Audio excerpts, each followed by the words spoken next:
इसलिए कहते हैं sir. Right right, thank you recording in the progress, thank you Abhishek ji for making recording progress. तो बहुत बहुत स्वागत है और बहुत बहुत धन्यवाद कि आपने कैलाश वैसा समय निकाला। और आपके विषय में पहले भी हम काफी समय से सुनते आए हैं और परिवर्तन संस्था के विषय में भी पहले जानकारी थी, बल्कि निर्मला माता निर्मला शर्मा जी जो कि राजौरी गार्डन में रहते थे, उन्होंने भी आप सबके साथ में कार्य किया है। उनके समय से ही संस्था के बारे में जानकारी थी। खैर बीच में जब भी कार्य करते हैं तो कई वांछित एक्टिविटीज होती है, कई बार नहीं होती है, तो ठीक है, बहुत सारे साथी दूसरी तरफ आगे बढ़ जाते हैं। आप इस कार्य में जुटे रहे हैं और इस बारे में बहुत सारे साथियों को जानकारी है, so wonder to have you here. ये जो प्रोग्राम है इसके विषय में सभी साथियों को और आपको मैं सूचना देते हुए हर्ष का अनुभव करता हूँ कि देश में या पूरे विश्व में जहाँ भी कोई भी साथी कोई एक अच्छा कार्य कर रहे हैं, तो इस प्रोग्राम का जो उद्देश्य है, जो कि मिस्टर अभिषेक ने शुरू करा है, लेकिन अब बहुत सारे साथी इसको को ओनर्स बन गए हैं इस प्रोग्राम, वो उस साथी को हम निवेदन करते हैं, महिला हो पुरुष हो, अकेले काम कर रहे हो, किसी ग्रुप के साथ काम कर रहे हो, एनजीओ हो या private organisation, whatever be the form, यदि लेकिन देश के और विश्व के लिए कुछ तो अपना समय दे रहे हैं, कुछ अपने व्यक्तिगत समय की कीमत दे रहे हैं, अपने परिवार के समय की कीमत दे रहे हैं, तो फिर भी काम पे डटे हैं और कुछ उन्होंने अच्छा प्रोड्यूस किया, कुछ अच्छा विचार निकाला, कुछ अच्छा कार्य निकाला, तो उसका ये प्रोग्राम करीब आज 70वां दिन है। इसको हम प्रोग्राम आप सबके सम्मुख लेके आते हैं। करीब नॉर्मली 30 से 40 साथी इसमें जुड़ते हैं, 30 से 40, कभी कभी 50 भी होते हैं। 2 दिन से अति व्यस्तता के कारण मैं इसको स्वयं माफी चाह रहा हूँ, बहुत सारे ग्रुप में शेयर नहीं कर पा रहे इन्फॉर्मेशन, और बल्कि अभी 8 बजे ही मैं अभिषेक जी से पूछ रहा था, पता चला तो बड़ा हर्ष हुआ कि आप स्वयं आ रहे हैं। तो जैसे ही आपकी बातचीत शुरू होगी मैं दूसरी विंडो में जाके इसको स्प्रेड करूंगा, प्रयास रहेगा कम से कम 30 40 लोग को और तो उद्देश्य ये होता है जितने भी यहाँ साथी आ रहे हैं वो सभी ना सभी किसी एक मूवमेंट के, वो स्वयं में लीडर्स ऑफ लीडर्स हैं। जैसे बहुत सारे पंचायत में वर्क लीड कर रहे हैं, ब्लॉक्स में लीड कर रहे हैं, डिस्ट्रिक्ट में कर रहे हैं, बहुत सारे नेशनल स्टेट लेवल्स पे भी काम कर रहे हैं। वो इस कार्य को स्प्रेड करते हैं बहुत सारे। और ये इनफैक्ट यदि आपने इसका टाइटल पढ़ा होगा, ये जो जन अभियान है, ये एक ब्लॉक अडॉप्शन डेवलपमेंट प्रोग्राम के तहत इसमें कुछ ब्लॉक्स को, किसी पंचायत में विलेजेस को स्पेसिफिक अडॉप्शन करके तो 100 विलेजेस, सॉरी 100 ब्लॉक्स का सिलेक्शन हम लोग कर चुके हैं। तो इस कार्य को फील्ड में उतारने के लिए पूरी तैयारी है। आपसे सीखेंगे, बहुत सारे लोग इसको स्प्रेड करेंगे ग्रामों में, वहाँ के नेतृत्व के माध्यम से, पंचायत और ब्लॉक में। तो it's really a pleasure and we are really glad to welcome you here। बहुत बहुत स्वागत है आपका सर। तो ओवर टू श्री कैलाश गोल्डका जी, हमारे आज के सम्माननीय मुख्य वक्ता हैं। सर यहाँ पे जो इसका स्ट्रक्चर रहता है प्रोग्राम, करीब 2 बज के 18 19 मिनट हो गया है, तो अगले 30 से 40 मिनट आपको सुनना चाहेंगे। You have the full freedom, nobody will come in between. और उसमें आप पूरा आपका जो अभी तक आपका एक्सपीरियंस रहा है समाज के लिए कार्य करने का, खासकर जल संचय के क्षेत्र में, बस ये बताना चाहूंगा कि पुरुलिया जिले में जब मैंने आईआईटी बीएचयू और आईआईटी रुड़की से, उस वक्त यूनिवर्सिटी ऑफ रुड़की बोलते थे और आईआईटी बीएचयू बोलते थे, अध्ययन करने के पश्चात कुछ साथियों की प्रेरणा से और स्वामी विवेकानंद जी की प्रेरणा से मैंने खुद और बहुत सारे आईआईटी आईएम से पढ़े हुए साथी पुरुलिया जिला पश्चिम बंगाल में झारखंड में जाके हमने जल संचय पे करीब 8 9 इंटरवेंशन तैयार की। कुछ हमारे साथ में इनोवेटर्स थे, कुछ डिसमिनेटर्स थे। मैं अपने आप को डिसमिनेटर की कैटेगरी में लगाता था। कुछ लोग का इनोवेशन दिमाग चलता था, कुछ लोग का वाइडर डिसमिनेशन में चलता था।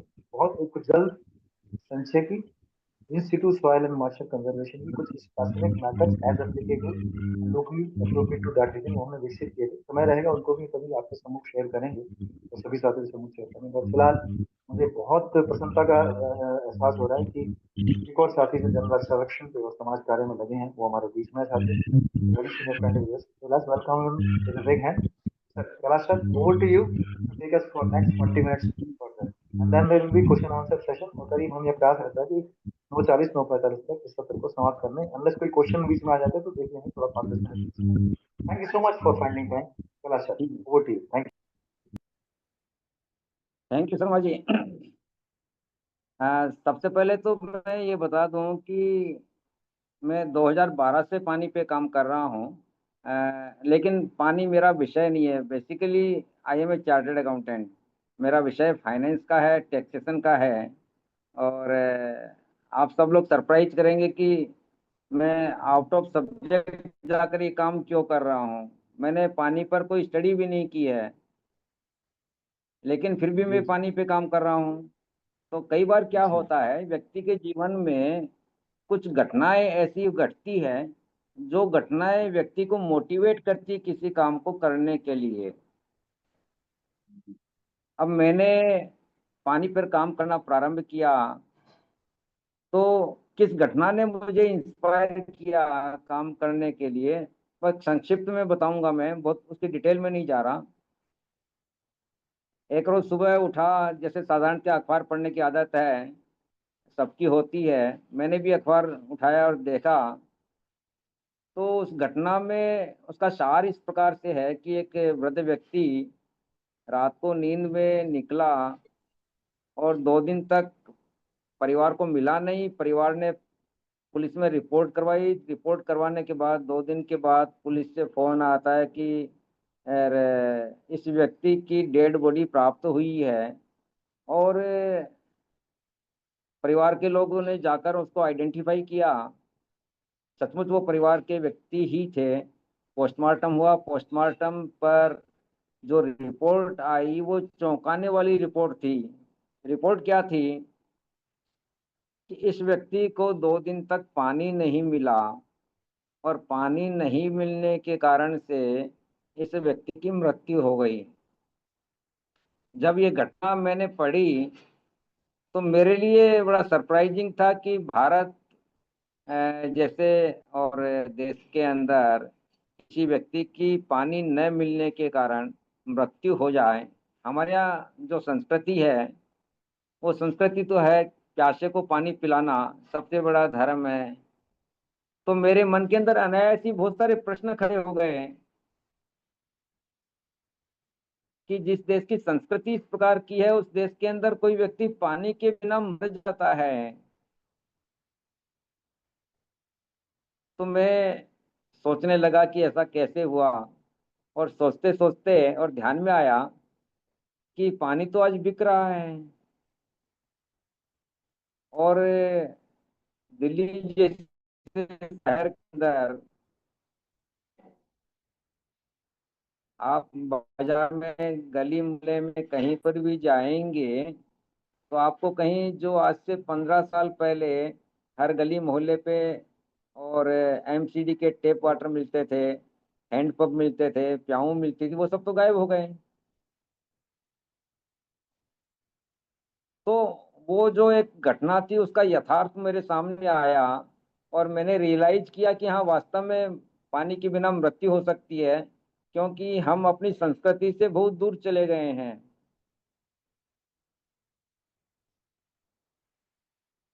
तो मुझे इस घटना ने इंस्पायर किया कि मुझे पानी पर काम करना चाहिए।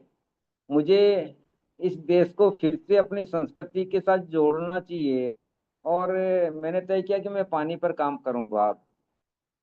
मैंने सारे विषय जिन पर मैं सामाजिक रूप से भ्रष्टाचार पे या अन्य भी काम कर रहा था, वो सबसे अलग होकर मैंने तय किया कि अब मैं केवल पानी पे काम करूंगा। और पानी जो है केवल इंसान के लिए नहीं तो अपितु प्राणी मात्र के लिए आवश्यक है, और केवल प्राणी के लिए ही नहीं, यानी लिविंग और नॉन लिविंग थिंग्स दोनों के लिए आवश्यक है। हम मकान बनाते हैं तो मकान के लिए भी आवश्यक, कोई और काम करते हैं, घर की सफाई करनी है तो भी पानी आवश्यक है, सड़क की सफाई करनी है तो भी पानी आवश्यक है, कपड़े धोने हैं तो भी आवश्यक है। यानी लिविंग और नॉन लिविंग सबके लिए पानी आवश्यक है। तो ये पानी है क्या चीज, इसके बारे में मैंने सोचना प्रारंभ किया। मैंने किताबें नहीं पढ़ी, आज भी नहीं पढ़ता हूँ मैं किताबें। मेरे स्वभाव में किताबें पढ़ना नहीं है। मेरे स्वभाव में है कि चीजों को प्रैक्टिकली करो, अनुभव लो और उस पर काम करो, और उस काम से जो कुछ प्राप्त होता है वो किताबों में लिखा जा सकता है। यानी अभी तक जितना भी इनोवेशन हुआ है वो प्रैक्टिकल करने से हुआ है। किताबें उसके ऊपर बाद में लिखी गई है। तो मेरी सारी सोच यही है कि आप प्रैक्टिकल काम करेंगे तो लिखने वाले बाद में उसके ऊपर लिखेंगे। आप अपना काम करते रहिए, काम अनुभव के आधार पे, उसमें गलतियां होगी, गलतियों को ठीक किया जा सकता है। तो पानी पे क्या काम किया जाए, मैंने सोचा कि पानी पे कौन कौन लोग किस किस प्रकार से काम कर रहे हैं। तो ध्यान में आया कि जल संरक्षण के ऊपर लोग काम कर रहे हैं, कम कर रहे हैं, ज्यादा कर रहे हैं, ये विषय नहीं है। गंगा यमुना या बाकी नदियों पर भी लोग काम कर रहे हैं कि साफ होनी चाहिए। लेकिन पानी बिक रहा है, और पानी ना बिके इस पर कोई काम नहीं कर रहे हैं। तो मैंने सबसे पहले ये तय किया कि मेरा जो विषय रहेगा उसमें प्रमुख विषय रहेगा कि पानी का व्यवसाय नहीं होना चाहिए। अब व्यवसाय क्यों नहीं होना चाहिए, ये प्रश्न एक जेन्युइन प्रश्न था। और लोगों ने, जब मैंने इस पर चर्चा की तो लोगों ने पूछा कि भाई ये कैसे संभव है, कोई भी चीज फ्री कैसे मिल सकती है। अब फिर मेरे सामने फिर प्रश्न खड़ा हुआ कि ये जो लोग चीज कह रहे हैं, ये कमोडिटी है क्या पानी? पानी कमोडिटी तो नहीं है। तब फिर मैंने और गहराई से सोचा कि सृष्टि का निर्माण कैसे हुआ। तो ध्यान में आया कि सृष्टि का निर्माण जो है 5 तत्वों से हुआ है, और मृत्यु के बाद शरीर भी इन्हीं तत्वों में विलीन हो जाता है। और वो तत्व हम सब जानते हैं, पृथ्वी, जल, वायु, अग्नि और आकाश। ये पांचों तत्व सृष्टि के प्रारंभ से लेकर आज तक उसी मात्रा में है, न कम होते हैं न ज्यादा होते हैं। आज जो कुछ सृष्टि पर जो कुछ है, ये सारे इन्हीं पांचों तत्वों के ही क्रिएशन है। तो इसका मतलब हुआ कि जल जो है ये वस्तु नहीं है, कमोडिटी नहीं है, ये जीवन तत्व है। और जीवन तत्व है तो इसका व्यवसाय क्यों होना चाहिए? क्योंकि व्यवसाय जो किया जाता है वो किसी वस्तु का होता है, और वो वस्तु जिस पर हमने श्रम किया हो, पैसों का इन्वेस्टमेंट किया हो, उसमें उसकी योजना बनाई हो कि इसका निर्माण कैसे होगा, किस प्रकार से होगा, कितनी मात्रा में होगा, ये सारे प्रकार के और इनपुट्स हम उसमें देते हैं तो कोई वस्तु का निर्माण होता है। तो जल का तो निर्माण कोई कर नहीं सकता, जल तो सृष्टि के निर्माण से और प्रकृति ने बनाया है। तो इसलिए जब हम जल का निर्माण नहीं कर सकते हैं, जल प्रकृति ने और दिया है, तो इसका व्यवसाय नहीं होना चाहिए। ये बात मुझे स्पष्ट रूप से और ध्यान में आई।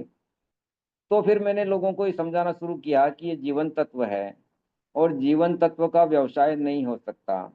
क्योंकि किसी भी वस्तु के व्यवसाय के लिए उसका मालिक होना जरूरी है। जब मालिक होना जरूरी, तो जल का मालिक कौन है? अब ये भी प्रश्न आता है।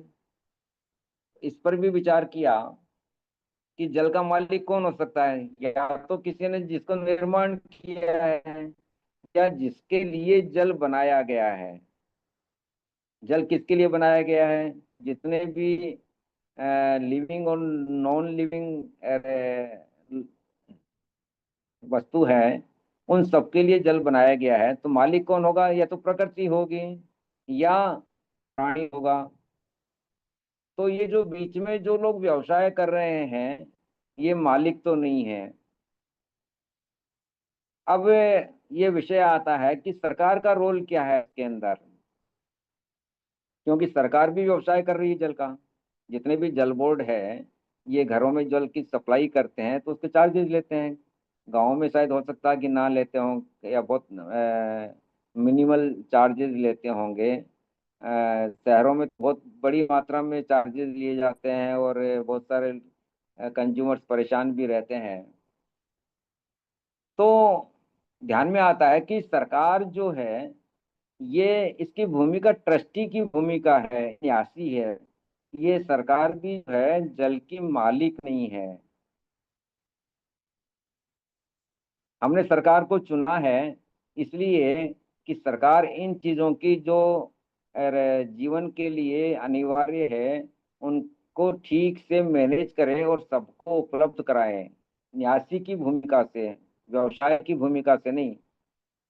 तो सरकार की जो भूमिका है यहाँ पे, लॉ ऑफ ट्रस्टीशिप जो है ये एप्लीकेबल होता है। और लॉ ऑफ ट्रस्टीशिप में जो फाउंडर ट्रस्टी होता है, फाउंडर ट्रस्टी ने जिस ऑब्जेक्ट के लिए ट्रस्ट बनाया है, उस ऑब्जेक्ट को फुलफिल करने के लिए वो ट्रस्टीज को अपॉइंट करता है। और ट्रस्टीज की ड्यूटी होती है ट्रस्ट के ऑब्जेक्ट्स को प्राप्त करना, उसको डेविएट नहीं कर सकता। ट्रस्टीज जो है ऑब्जेक्ट्स को चेंज नहीं कर सकते, डेविएट नहीं कर सकते। तो ट्रस्टी कौन हुआ? नेचर ट्रस्टी हुई, फाउंडर ट्रस्टी है। हमने सरकार को अपॉइंट किया कि सरकार इस देश की जनता के लिए प्रकृति द्वारा बनाए गए जीवन तत्वों को सब तक उपलब्ध करवाए। ये भूमिका सरकार की होनी चाहिए। तो ये बात मेरे को बड़ा क्लियर हुआ कि अब ये व्यवसाय हो क्यों रहा है। यहाँ पर भी एक चीज मुझे ध्यान में आई कि हमने अपनी सुविधा के लिए या व्यवसाय करने के लिए हमने जल को और नेचुरल रिसोर्स कहना प्रारंभ किया, जबकि वाटर जो है, water is nature not natural resource. जब हम इसको नेचुरल रिसोर्स कहेंगे तो इसका व्यवसाय कर सकते हैं, आसान होता है व्यवसाय करने में। तो जल को व्यवसाय करने वाले लोगों ने ये कहना शुरू किया कि it is a natural resource not nature. इस भ्रम को भी दूर करना पड़ेगा कि वाटर नेचर है, नेचुरल रिसोर्स नहीं है। तो जब मैंने काम शुरू किया और जिस समय मैंने काम शुरू किया उसमें I was the only person जो ये कहता था कि पानी का व्यवसाय नहीं होना चाहिए। लेकिन धीरे धीरे मैं अपनी कन्विक्शन के साथ और अपने आप को दृढ़ करता चला गया, और दृढ़ करने के साथ साथ मेरी टीम बिल्टअप होती चली गई। अब इसमें लोगों ने प्रश्न प्रारंभ किया दूसरा कि भाई सरकार जो है यदि पानी फ्री देगी तो सरकार के पास पैसे कहाँ से आएगा। तो इस पर भी यार मैंने सोचा और सोचने के बाद इस निष्कर्ष पे पहुंचा कि सरकार, कोई भी सरकार होती है, वो जनता के पैसों से ही चलती है।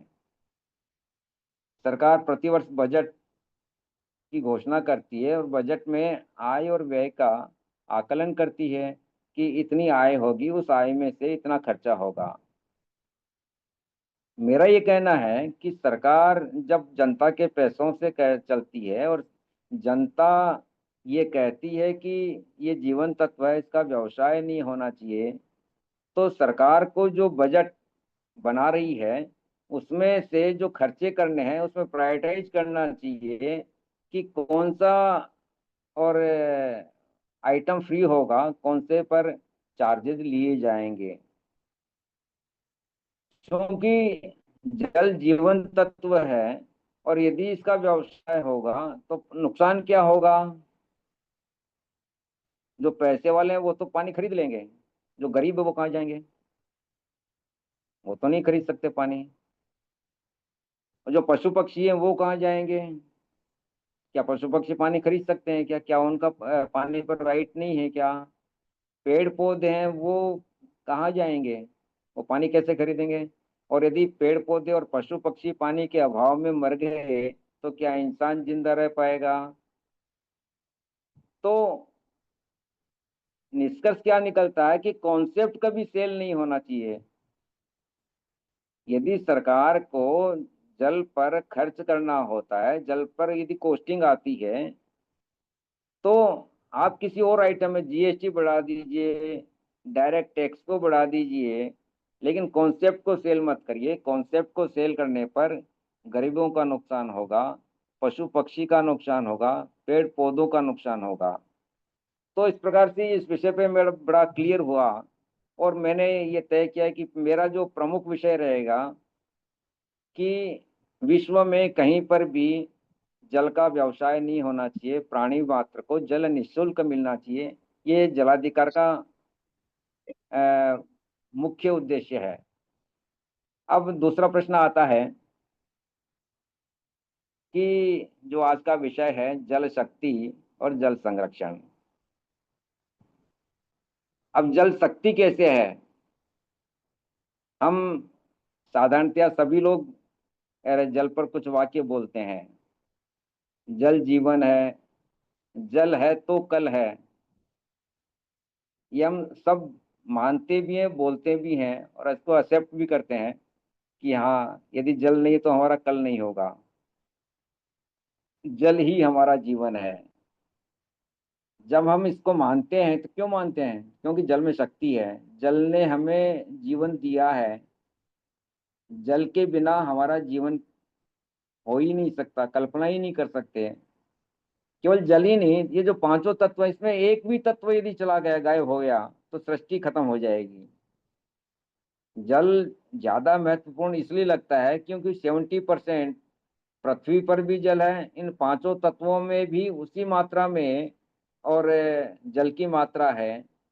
हमारे शरीर में भी उसी मात्रा में जल है जितनी मात्रा में पृथ्वी पर जल है, जितनी मात्रा में ये जो पांच तत्व में से बाकी चारों तत्वों में जल की ही उतनी ही मात्रा है। जैसे मान लो अग्नि तत्व है, अग्नि तत्व में से यदि जल तत्व निकल जाए तो अग्नि जलाकर भस्म कर देगी, इतनी गर्मी होगी।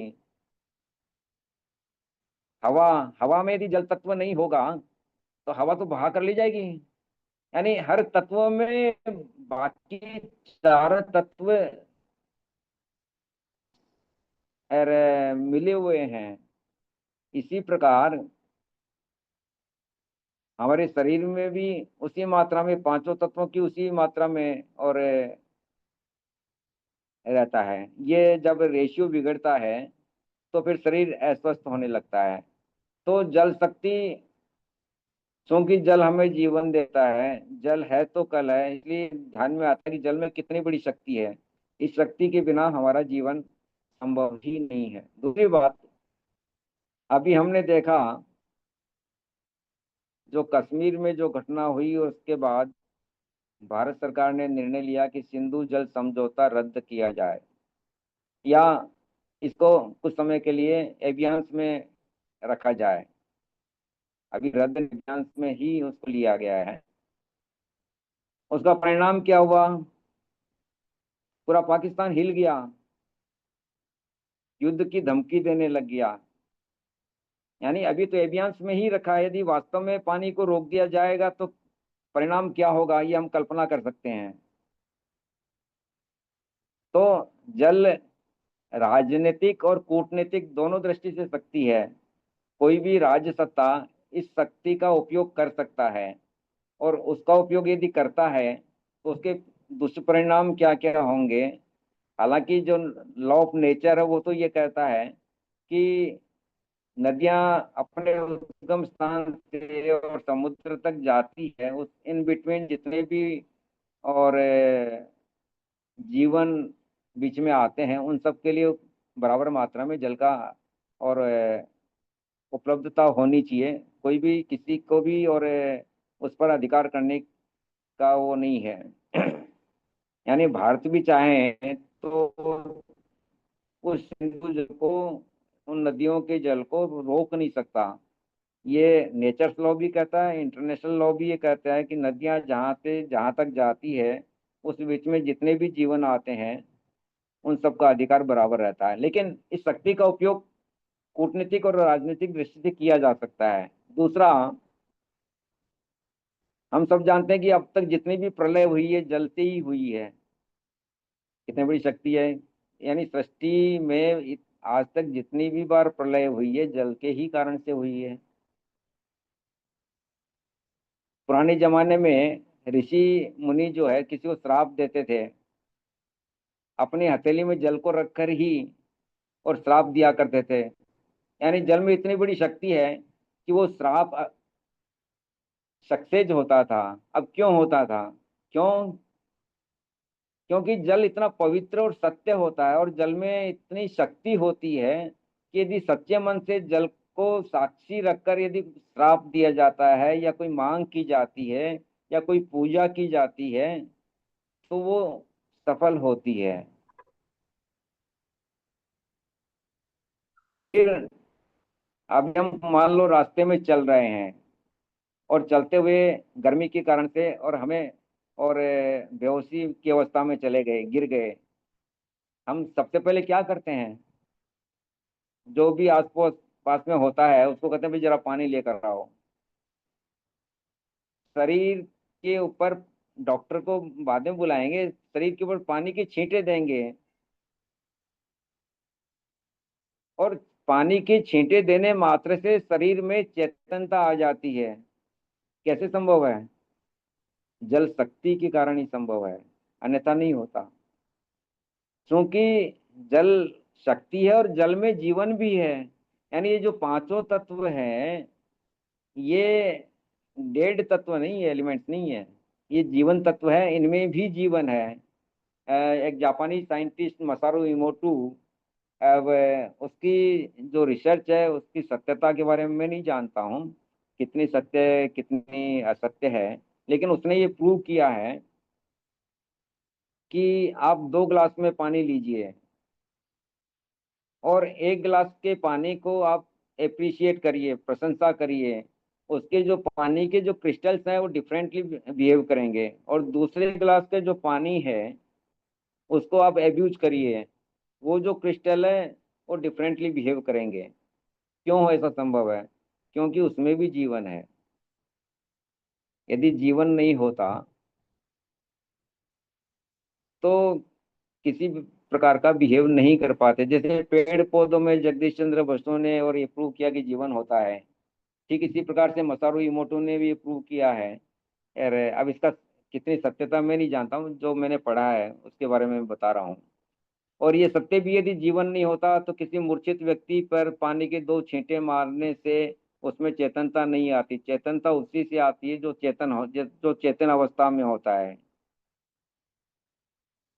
तो यहाँ पर हमें ध्यान में आता है कि जल में कितनी बड़ी शक्ति है, आध्यात्मिक दृष्टि से भी, राजनीतिक दृष्टि से भी, कूटनीतिक दृष्टि से भी। इसका हम किसी भी प्रकार से प्रयोग कर सकते हैं, लेकिन हमें इसका प्रयोग करते समय सावधानी रखनी चाहिए कि किसी का अहित ना हो। जैसे वो कहते हैं ना कि तंत्र विद्या जो है, इसका आविष्कार तो हुआ था समाज हित के लिए, लेकिन कुछ लोगों ने इसका समाज में दुरुपयोग करना प्रारंभ किया, उससे समाज का अहित भी होने लग गया। तो जल शक्ति का समाज के लिए उपयोग ठीक से होना चाहिए,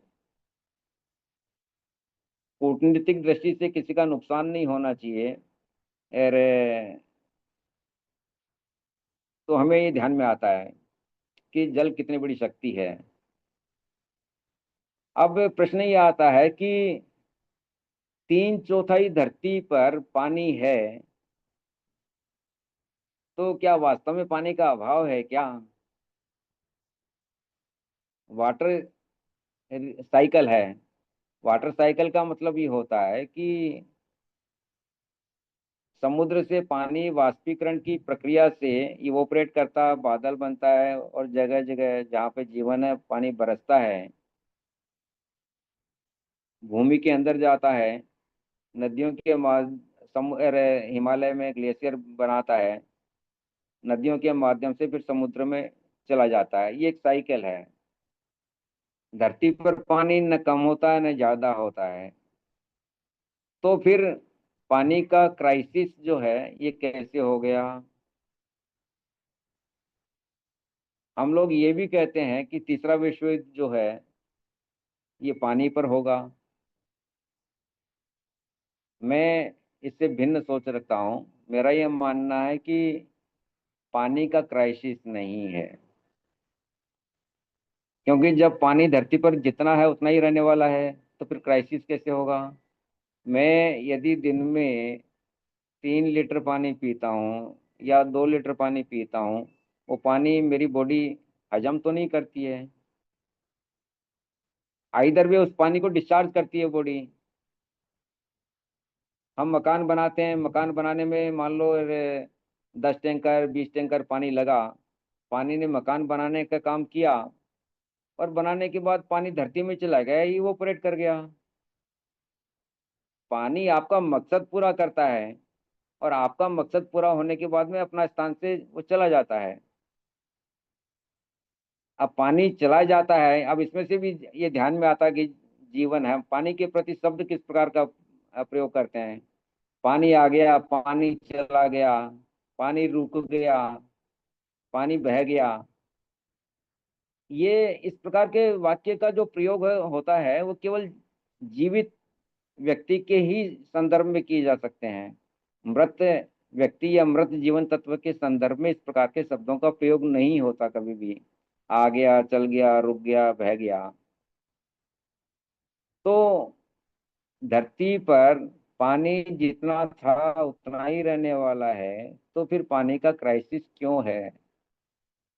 इस पर भी मैंने विचार किया तो क्राइसिस ध्यान में आया कि क्राइसिस मैनेजमेंट का है।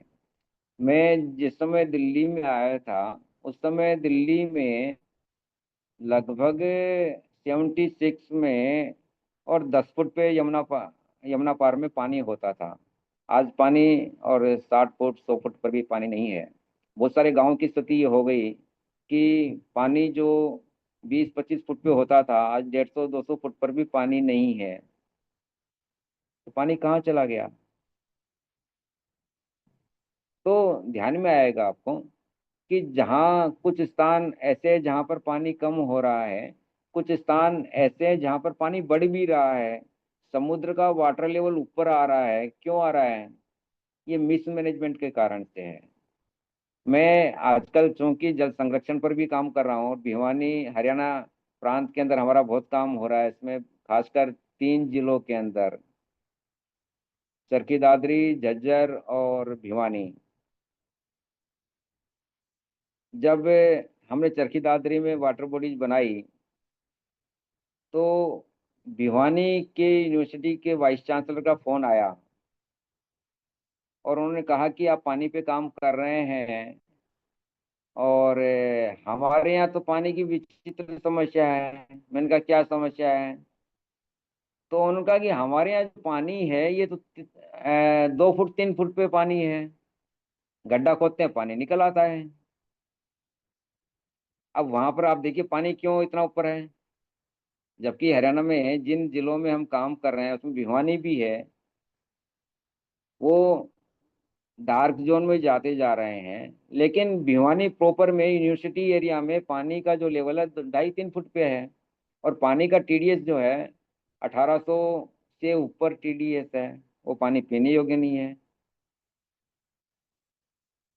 तो भिवानी यूनिवर्सिटी के एरिया में पानी का लेवल इतना ज़्यादा है और बाकी जो भिवानी के ज़िले हैं उसमें भिवानी के जो गांव हैं वहाँ पानी का लेवल इतना नीचे चला गया है। दिल्ली के पानी का लेवल इतना नीचे चला गया। तो इसका मतलब ये है कि हमने जो वाटर मैनेजमेंट करना चाहिए था वो ठीक से नहीं किया।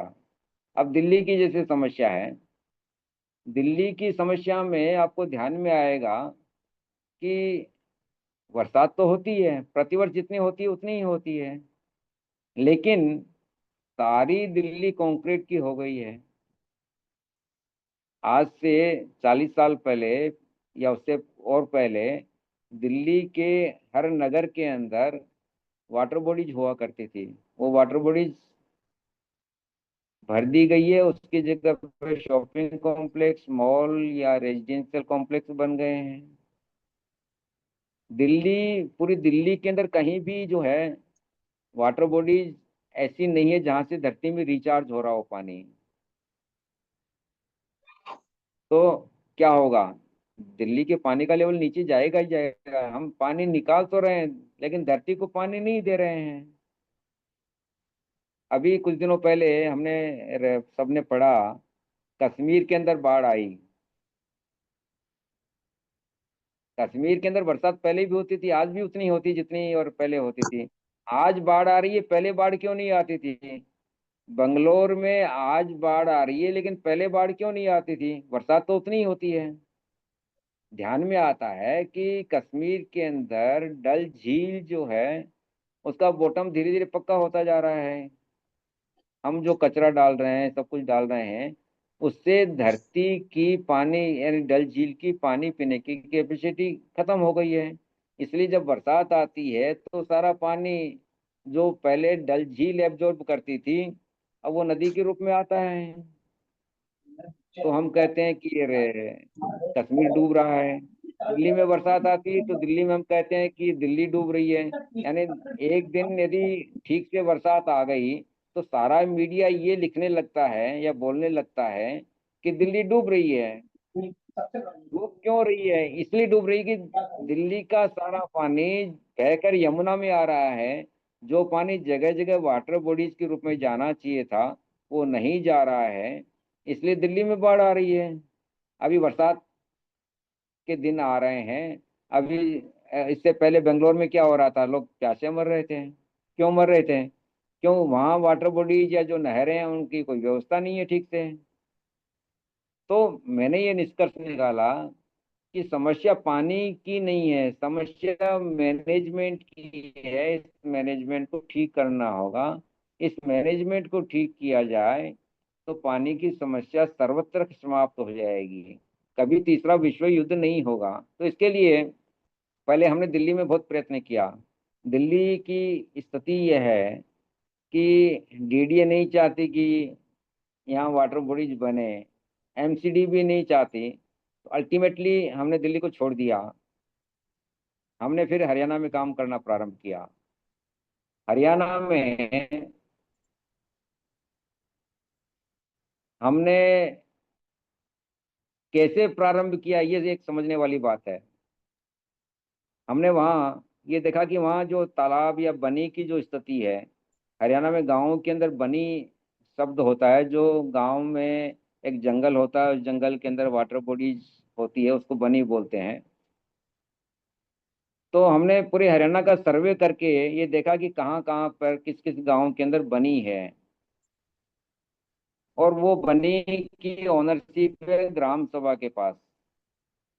ग्राम सभा ऑटोनमस बॉडी होती है जिसमें राज्य सरकार और केंद्र सरकार का कोई दखल नहीं होता है, इंटरफेरेंस नहीं होता है। तो हमने चरखी दादरी में एक गांव को चुना। दादरी, अरे, दो का दीना एक गांव है। उस गांव के सरपंच से बातचीत की। हमने कहा भाई आपके गांव में ये 20 एकड़ के अंदर बनी है, आपके गांव का वाटर लेवल नीचे जा रहा है। आप चाहते हो आपके गांव का वाटर लेवल ऊपर आए, आपके गांव के किसानों को खेती के लिए ठीक से पानी मिले, आपके लोगों को अच्छा पानी मिले। तो क्या आप हमारे साथ सहयोग करने के लिए तैयार हैं? वो कन्विंस कन्विंस हुआ। कन्विंस होने के बाद हमने पहली वाटर बॉडी हरियाणा के अंदर चरखी दादरी में दो का दिना में बनाई। वो वाटर बॉडी जो है लगभग और 20 एकड़ में है। 20 एकड़ का बनी का एरिया है जिसमें 4 एकड़ के अंदर एक वाटर बॉडी है और 4 एकड़ में 15 फुट गहरी वो वाटर बॉडी है। अब समस्या ये आई कि जो है, अरे, बरसात तो साल में 3 महीने आती है। बाकी महीनों में फिर वाटर बॉडी जमीन पानी पी जाएगी, वाटर बॉडी में पानी कहाँ से रहेगा? फिर हमें ध्यान में आया कि वहाँ कैनाल है हरियाणा के अंदर, हर जिले के अंदर हर गांव तक कैनाल है, जिससे किसान जो है खेती का काम करते हैं। हमारे मन के अंदर प्रश्न पैदा हुआ कि जो कैनाल का पानी है ये केवल किसानों के लिए है क्या? अब सोचने पर ध्यान में है कि केवल किसानों के लिए कैसे हो सकता है। इस कैनाल के अंदर जो पानी आ रहा है, वर्षा जल को डैम के अंदर रोका गया, रोकने के बाद अरे अब कैनाल के रूप में वो पानी दे रहे हैं। तो इस पानी पर अधिकार तो गांव के जितने भी प्राणी हैं उन सबका अधिकार है, पशु पक्षी पेड़ पौधे। तो हमने सिंचाई विभाग से बात की। हमने कहा भाई देखो ये पानी जो है केवल खेती के लिए नहीं हो सकता। इस पानी पर गांव के पशुओं का भी इक्वल राइट है। इस गांव के अंदर जंगल जो बना हुआ है या नहीं है तो हम बनाएंगे, उस जंगल का भी इक्वल राइट है।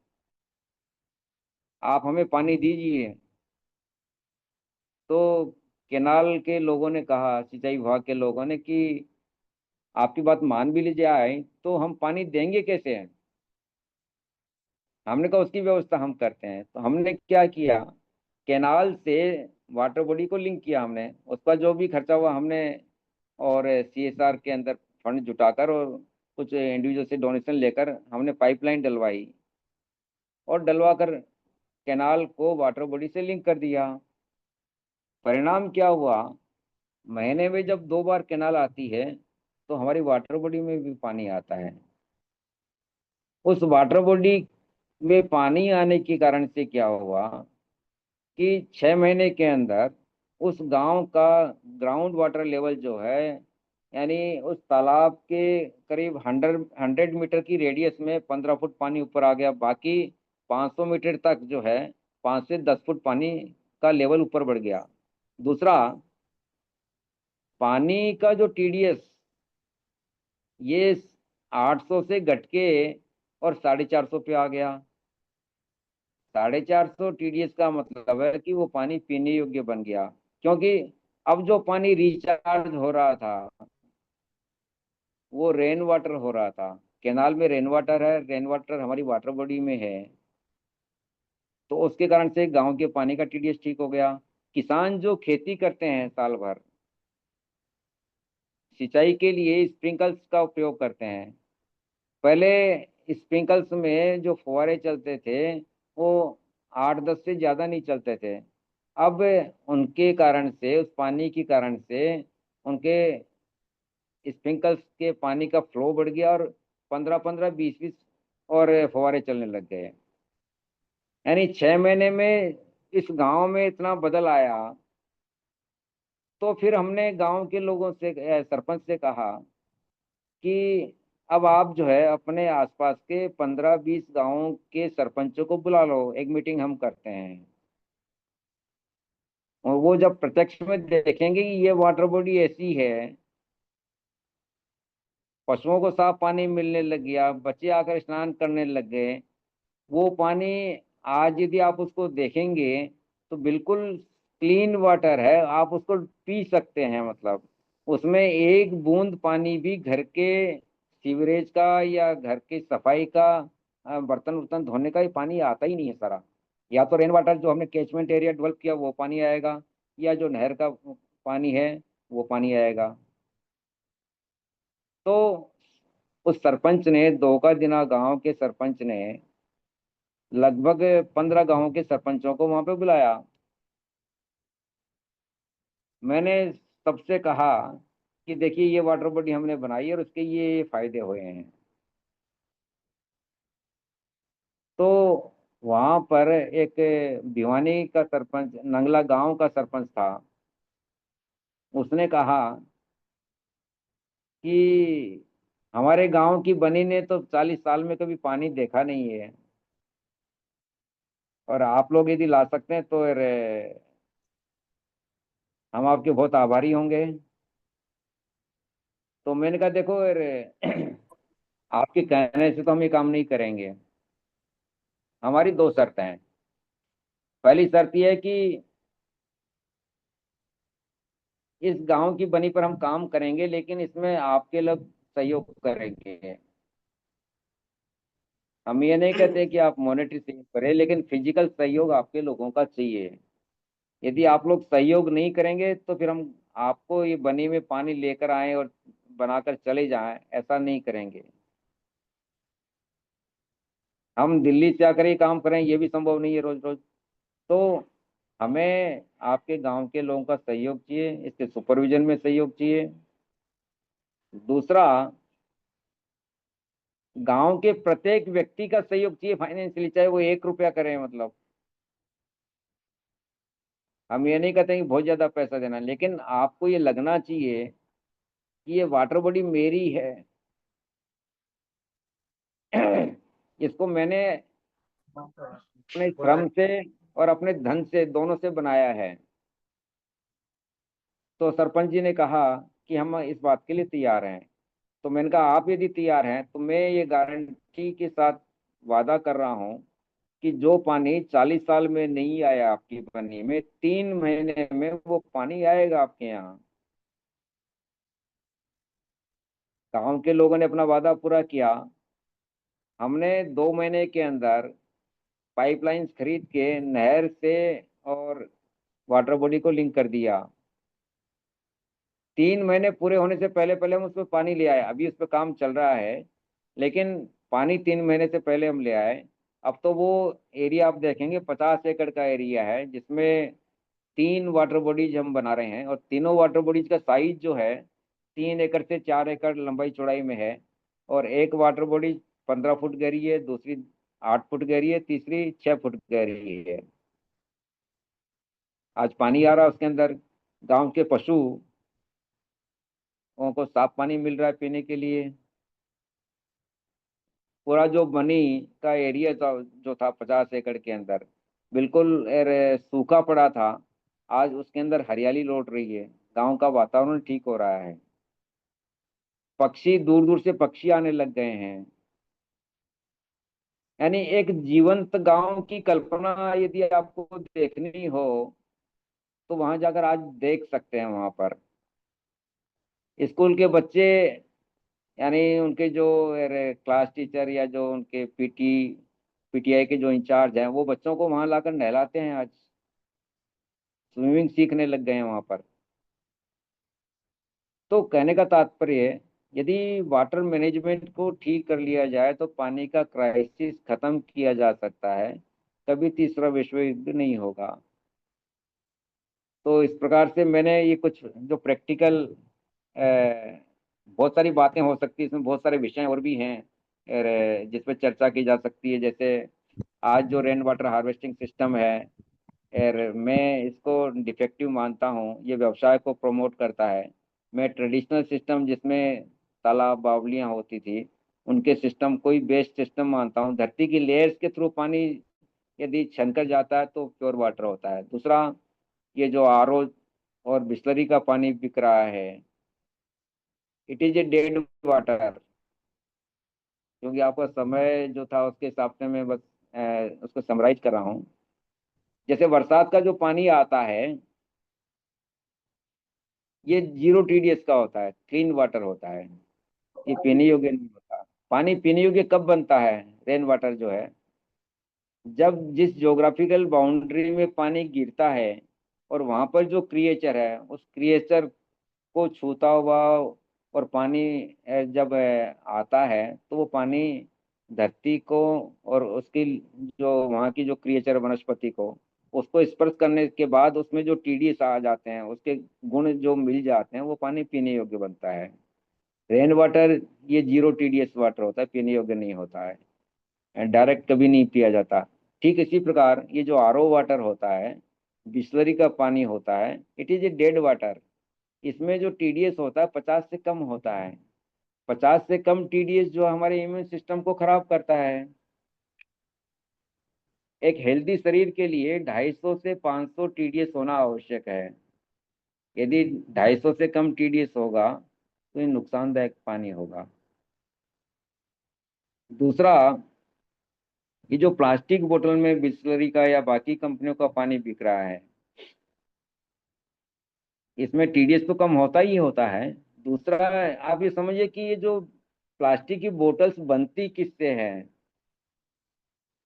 ये पेट्रोल के फाइबर से बनती है, और पेट्रोल के अंदर बीपीए नामक टॉक्सिक होता है। जब पानी इसके अंदर डालकर बंद कर दिया जाता है और गर्मी पड़ती है धूप से, वो पेट्रोल के गुण पानी के अंदर मिलते चले जाते हैं। पानी को हिलाएंगे तो पेट्रोल के कण पानी के अंदर मिलते चले जाएंगे, और उस पानी को पीने से जो नुकसान हो रहा है उसका परिणाम आज हम देख रहे हैं कि हर घर के अंदर कोई न कोई व्यक्ति बीमार है। बीमारी क्या होती है? इस पानी पानी को पीने से आपको डायबिटिक प्रॉब्लम होती है, किडनी प्रॉब्लम होती है, लीवर प्रॉब्लम होती है, मेमोरी लॉस की प्रॉब्लम होती है, आपके दांत खराब होते हैं। ये सारे जो बीमारियां आती है बिकॉज ऑफ ये बोटल्ड वाटर। और अब तो अरे बहुत सारे रिसर्च भी हो चुके हैं जिसमें ये पाया गया है कि जो प्लास्टिक के जो नैनो प्लास्टिक जो है, ये हमारे मस्तिष्क में भी पहुंच रहे हैं, समुद्री जीवों के अंदर भी पहुंच रहे हैं। लेकिन ये सब जानने के बावजूद भी हम केवल इजी गोइंग के लिए इस पानी को प्रमोट करते जा रहे हैं। एक तो स्टेटस सिंबल बन गया, हम तो बिस्लरी का पानी पीते हैं। दूसरा, घर में जितने भी फंक्शंस होते हैं उन सारे फंक्शंस में हम प्लास्टिक की बोतल्स में पानी मंगाने लग गए। यदि स्टील की गिलास में पानी रख दिया जाए, मटके में पानी रख दिया जाए, जो पानी साफ होता है, जो पानी पीने योग्य होता है, तो क्या बुराई है? लेकिन कौन मेहनत करेगा, कौन गिलास साफ करेगा? एक तरफ हम पर्यावरण की बात करते हैं, पर्यावरण को बचाना है, एक तरफ पर्यावरण को दूषित कर रहे हैं, कचरा फैला रहे हैं, प्लास्टिक का उपयोग करके पर्यावरण को तो दूषित कर ही रहे हैं, अपने शरीर को भी नुकसान पहुंचा रहे हैं। किस लिए केवल गिलास साफ करना पड़ेगा, इसलिए प्लास्टिक के गिलास खरीदो, प्लास्टिक के बोतल्स खरीदो, और यूज एंड थ्रो वाली पोजीशन आ गई है। तो हम अपनी बीमारी को स्वयं ही बुलाते जा रहे हैं। और वैसे भी पानी को जब आप किसी बोतल में बंद कर देते हैं तो डीऑक्सीडाइड हो जाता है पानी। वो पानी पीने पीने योग्य वैसे भी नहीं रहता है। बताइए क्या अभी, धन्यवाद। आजकल आजकल हर चीजें, और जैसे मेडिसिन भी जो है प्लास्टिक के अंदर आने लग गई है। उस मेडिसिन की यूटिलिटी खत्म होती जा रही है। जब तक आप उसको खोल कर कुछ समय तक ऑक्सीडाइड नहीं करेंगे, वो मेडिसिन लेने योग्य नहीं होती है। तो ऐसे बहुत सारे विषय हैं जिस पे चर्चा की जा सकती है। हालांकि मेरी कोई रिसर्च नहीं है, मैं अपने अनुभव के आधार पे बता रहा हूँ, क्योंकि मैंने पानी पे काम जब शुरू किया तब से लेकर आज तक मैं अपने अनुभव से सीख रहा हूँ। किसी भी प्रकार की मैंने किताबें पढ़ी है, कोई रिसर्च की, ऐसा कुछ नहीं है। मुझे अनुभव से जो सीखने को मिलता है वही मैंने आपको बताया है। तो मुझे लगता है कि आज का जो समय था उसमें यार मैंने अपनी बात रखने का प्रयत्न किया है। और अब आप में प्रश्न आपके पूछे जा सकते हैं। एक धन्यवाद धन्यवाद। कैलाश जी। आ, कैलाश जी, आपने सभी चीज़ों को बहुत ही संक्षेप में और बहुत ही बेहतर तरीके से बताया। हमारे बीच में बहुत वरिष्ठ अलग अलग क्षेत्रों से साथी जुड़े हुए हैं। करीबन संख्या 45 के करीब है। और जी। मैं सभी साथियों से आग्रह करता हूं कि वो जिसको भी प्रश्न करना है वो अपना हैंड रेस करे और प्रश्न बारी बारी से करें। 9:35 के बाद कोई भी प्रश्न लिया नहीं जाएगा, उसके लिए हम पहले से माफी मांग लेते हैं। जिसको भी प्रश्न करना है वो अपना हैंड रेस कर ले और प्रश्न कर सकता है। इस बीच में मैं हमारे बीच में भाई कमलानंद जी हैं। वो भी अपनी बात रखेंगे, क्योंकि ये जो हमारा कार्यक्रम है, ब्लॉक एडॉप्शन प्रोग्राम नेतृत्वशाला, ये आपके ही मतलब एक सहयोग से और मतलब एक मार्गदर्शन में शुरू हुआ था। बहुत साथी जुड़े, हमारे संजय भाई हैं, हमारे बलदेव राजसूद हैं, और बहुत सारे साथी हैं जिनके सहयोग से और से चीजें बढ़ रही हैं। सत्य प्रकाश जी हैं, और हमारे ब्रिगेडियर साहब हैं, हमारे योगेंद्र यादव जी हैं, हमारे अ, सुभाष नालंगे जी हैं, गोपाल प्रसाद जी हैं, और जीवन चंद्र उत्पेती जी हैं, मदन मोहन जी हैं, महेश्वरी पांडे जी हैं, अ, और बहुत सारे साथी मतलब इस कार्यक्रम में जुड़े हुए हैं। तो मैं आग्रह करता हूँ कि से अ, भाई कमलानंद जी आए और अपनी बात रखें, और इसके बाद बाकी साथी अपने हैंड रेस कर दें, ताकि उसको भी वो किया जा सके, क्रम से सभी को बुलाया जा सके। भाई कमलानंद।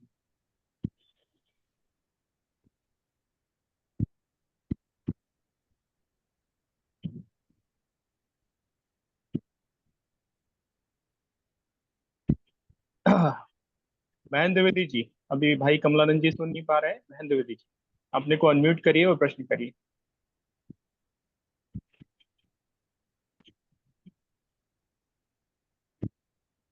महेंद्र द्विवेदी जी। धीरज कुमार जी। जी जी, नमस्कार। जी। जैसा कि अभी सर ने बतलाया कि हमें गांव को जीवंत बनाना है, तो बिन पानी सब सून। जब पानी की व्यवस्था होगी तो हमारा गांव आदर्श भी बन जाएगा, हमारा गांव जीवंत भी रहेगा, और हमारे गांव में सुख समृद्धि भी आएगी।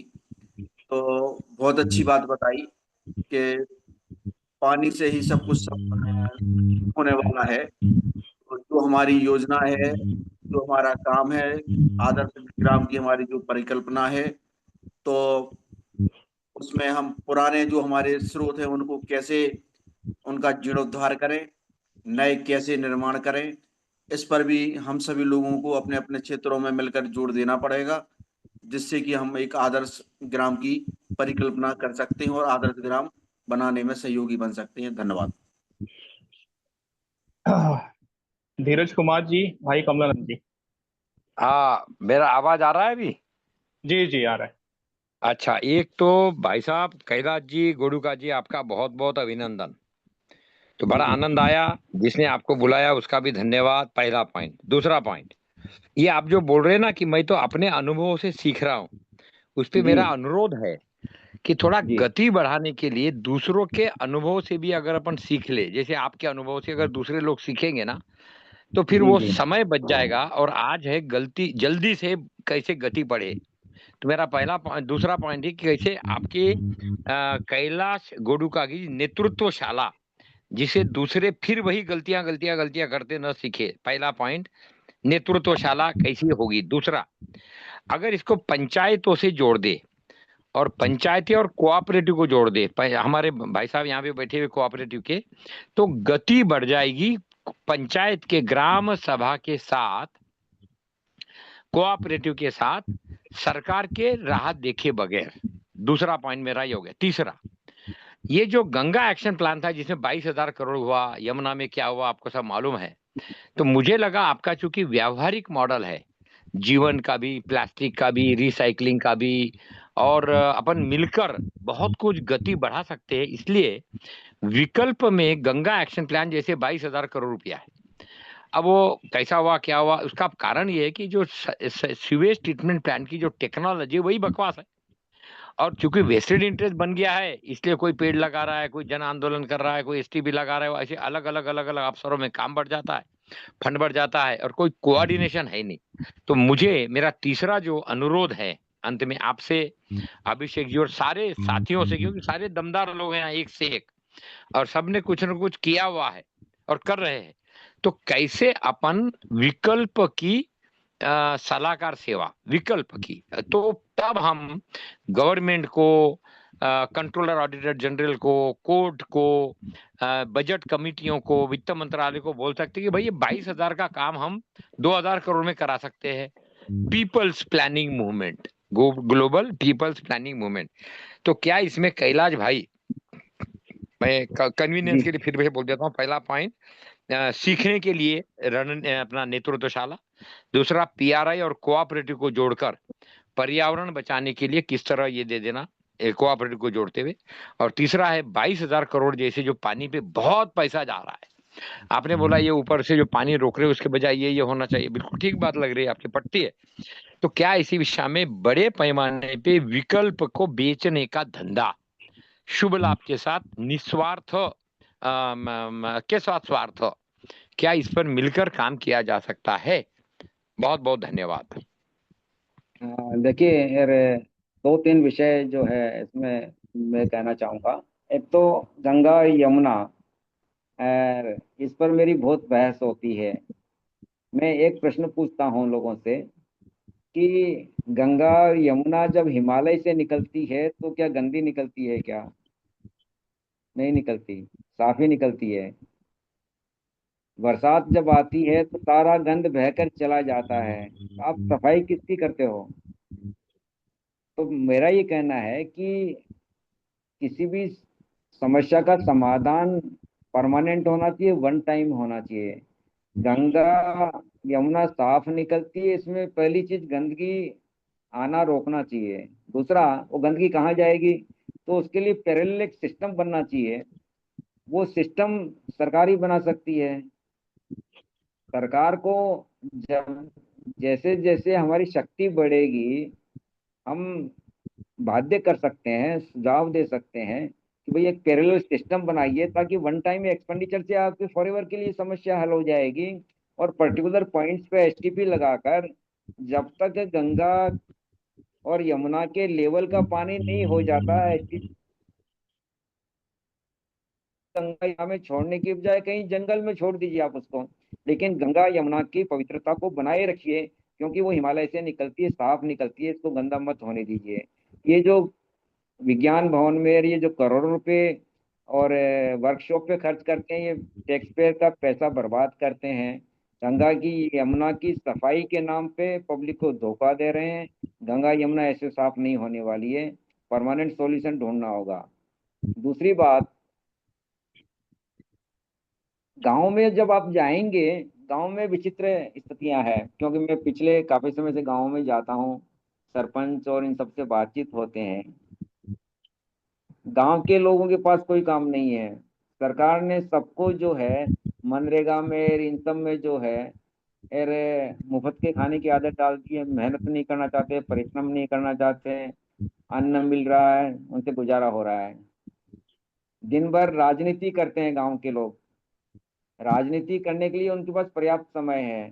सरकारें बदल भी देते हैं, सरकारें बना भी देते हैं, सारा कुछ गांव के लोग कर देते हैं।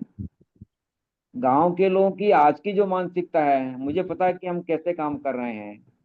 किसी भी अच्छे काम को रोकना कैसे है, वहां पर कुछ इस प्रकार के तत्व भी हैं जो आपके अच्छे काम को नहीं होने देना चाहते हैं।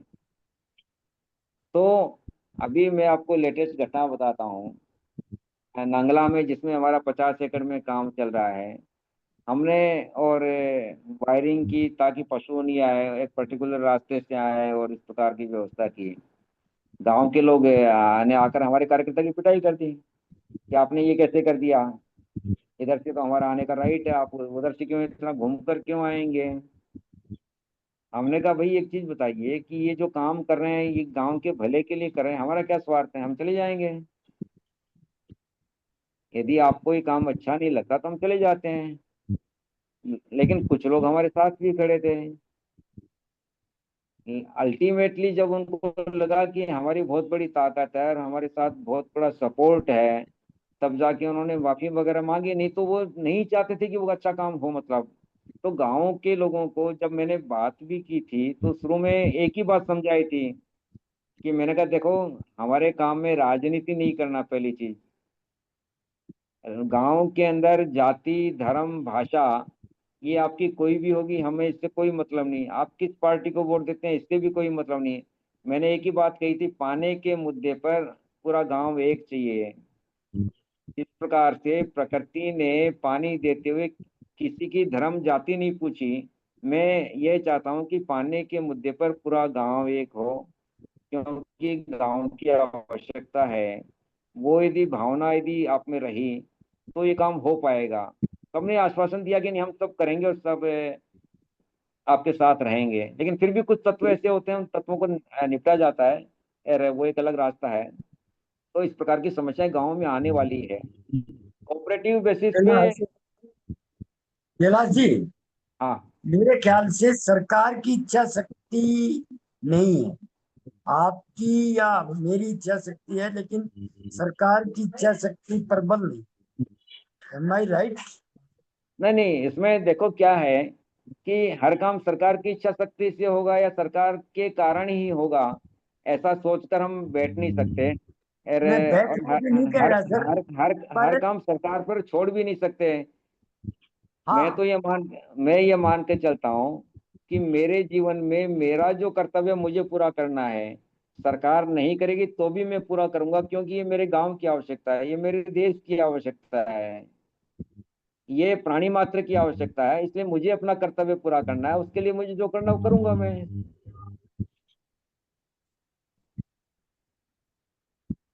बहुत अच्छी जी बात बोली है। मेरा एक क्वेश्चन है, और जी this is just the question कि सब सोचें इसमें।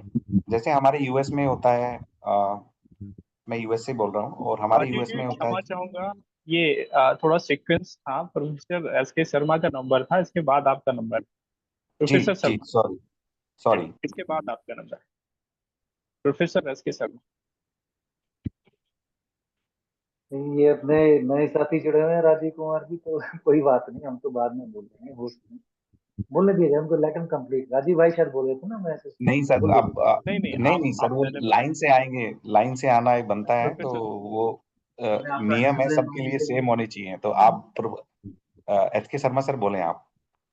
जी जी, प्रणाम सभी को, साथियों को। और ये प्रोग्राम सुंदर चल रहा है। मैं तो बस हमारे सीनियर साथी सत्यप्रकाश जी का एक सुझाव या निर्देश रहता है कि जितने नए साथी आए उनका स्वागत करने, तो आज शायद वो छूट गया था, तो मैं प्रोग्राम के बीच में ही मतलब एक तरह से, क्योंकि बहुत एक डॉक्टर हर्ष गुप्ता जी हैं मेरे साथ, एक कॉलेज में प्रोफेसर रहे हैं, उनका स्वागत है। सिर्फ ऐसे नहीं कि मेरे साथ रहे हैं, तो क्योंकि आए हैं, और मैंने आज बहुत सारे ग्रुप में जब कैलाश भैया ने बोलना शुरू किया तो बैकग्राउंड में दूसरी विंडो में जाके, क्योंकि पहले नहीं डाल पाया, तो डाला तो संख्या बड़ी है, तो इसलिए सब साथियों को इनफेक्ट यहाँ निवेदन है कि क्यों ना हम 5-10 ग्रुप में, हम सहयोग ग्रुप के साथी हैं, डेली दोस्तों डालो इसको। ये तो अच्छे संदेश है, कैलाश कैलाश गौड का भैया है और दूसरे भाई बहन आके जो अपने जीवन दिया है उस संजय जी, संजय जी, कार्यक्रम। कैलाश जी के लिए मेरा एक सवाल है।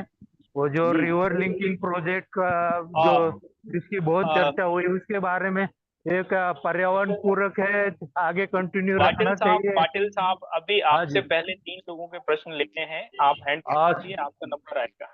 धन्यवाद। अच्छा, अच्छा अच्छा, ओके, हाँ, और थैंक यू। पाटिल साहब आज मैं एंकरशिप में नहीं हूँ, एंकरशिप अभिषेक जी कर रहे हैं, तो उनकी बात मान के हमें चलना पड़ेगा। मैं भी 2 मिनट में अपना वक्तव्य खत्म करता हूँ। जो भी तो है, जो जो आए हैं, रवि राजीव कुमार जी शायद दूसरी तीसरी बार आ रहे हैं, उनका स्वागत है, और ये हमें ग्रुप की तरफ से करना ही चाहिए। कैलाश गोडकर साहब भाई साहब का तो स्वागत कर ही चुके हैं, फिर से स्वागत है। राजीव सक्सेना जी का स्वागत है। अजय मोहन जी तो रेगुलर हो गए हैं, स्वागत है फिर से। स्वागत है नए साथियों को, धीरज कुमार जी, तारा जी, डॉक्टर तारा जी आए हैं, बहुत बहुत स्वागत है। जी सी प्रीति जी, आज जिन्होंने जीवन चंद्र लिखा है तो मुझे लगा ये एक बहुत पुराने साथी हैं, तो सबका स्वागत है।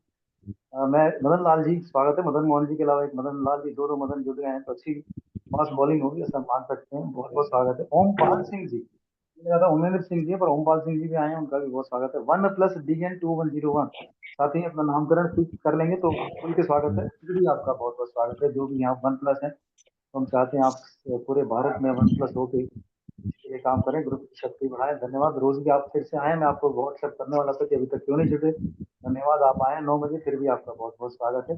इस समय आएंगे तो और जोर से स्वागत है। स्माइली साथी जो है बहुत शुरू से आए हैं, बहुत बहुत स्वागत है। सुरेश दान सिन्हा जी बीच में एबसेंट लगी है, पर अब आए तो स्वागत है। 2411 DRN, ये जो कोड नंबर में आए हुए हैं, ये अपना शुभ नाम भी लिखेंगे, स्वागत है। और फिर भी बहुत स्वागत है। सुनीला विजय कार्यकर जी ने आज बहुत सुंदर हमसे प्रश्न पूछे, यहाँ भी कुछ बोलेंगे, और सभी साथियों का भरपूर स्वागत करते हुए राकेश मनचंद्र जी, आपको WhatsApp डालना पड़ा तब आप आए, थोड़ी प्रेम भरी शिकायत। सभी साथियों को, हम लोग लगभग 44 संख्या से, मैं ये निवेदन करना चाह रहा हूँ, देखो साथियों, अब सब लोग कम से कम 10-20-30-40 ग्रुपों में हैं, क्यों ना, इतना सुंदर प्रोग्राम हो रहा है देश और विश्व में, जिस साथी ने भी अच्छा किया इंडिविजुअली और कलेक्टिवली, तो यहाँ पे बोलते हैं क्यों ना इस प्रोग्राम को आप फैलाने में मदद करें, नए नए साथी को फैलाएं। Thank you very much. I just stop here, over to Abhishek. जी राजीव जी, आपकी बारी। तो मैं एक मॉडल बताता हूँ यहाँ पे, और कैलाश जी, आप बताइए। और हम लोग इसको ना, मेरे पापा जुड़े हुए हैं, ओमपाल सिंह अपर जिला कृषि अधिकारी रहे हैं, और गंगा हमारे बिल्कुल पास से जाती है। हम गंगा किनारे वाले लोग हैं, छोरा गंगा किनारे वाला काइंड ऑफ, तो गंगा हमारे पास से जाती है। आपका सुझाव चाहिएगा हमें, जैसे यूएस में होता है, एडॉप्ट ए हाईवे मॉडल। इसमें हम सरकार, आप ये देखें, 140 करोड़ लोगों को सरकार अगर प्रबंधन करना चाहेगी तो उसमें उनकी भी मजबूरी रहती है, उन्होंने भी उनका भी कुछ रहता है, और सब स्वार्थ रहता है, भ्रष्टाचार रहता है। तो वो तो हम जो हैं सब सज्जन अपवादी लोग यहाँ से जुड़े हुए हैं, तो हम खुद कच करके दिखाना चाहते हैं। तब सरकार से हम पूछेंगे कि ये हमें ये दीजिए, हमें वो दीजिए, पहले हम खुद करके दिखाएंगे। तो मेरा एक मॉडल था कि घाट गांव, एक जैसे हमारे खतौली है, खतौली के पास काफी सारे गांव लगते हैं, भैंसी लगता है। धीरज जी यहाँ से जुड़े हुए हैं, क्या हम संक्षिप्त में रखना चाहूंगा, यूएस में अडॉप्ट ए हाईवे मॉडल होता है, जिसमें कुछ लोग 1 माइल 2 माइल हाईवे को अडॉप्ट करते हैं, उसको क्लीनिंग वगैरह, और वहाँ उनका बोर्ड लगता है कि ये जो स्पेसिफिक, जो स्वैच्छिक गोद लेना चाहे कोई भी व्यक्ति होता है, हाईवे को गोद लेता है। इसी तरह हम कोई घाट को गोद लें और स्पष्ट जिम्मेदारी उनकी करें, उनका पहचान बोर्ड लगाएं, पहचान बोर्ड वहां पे लगाएं।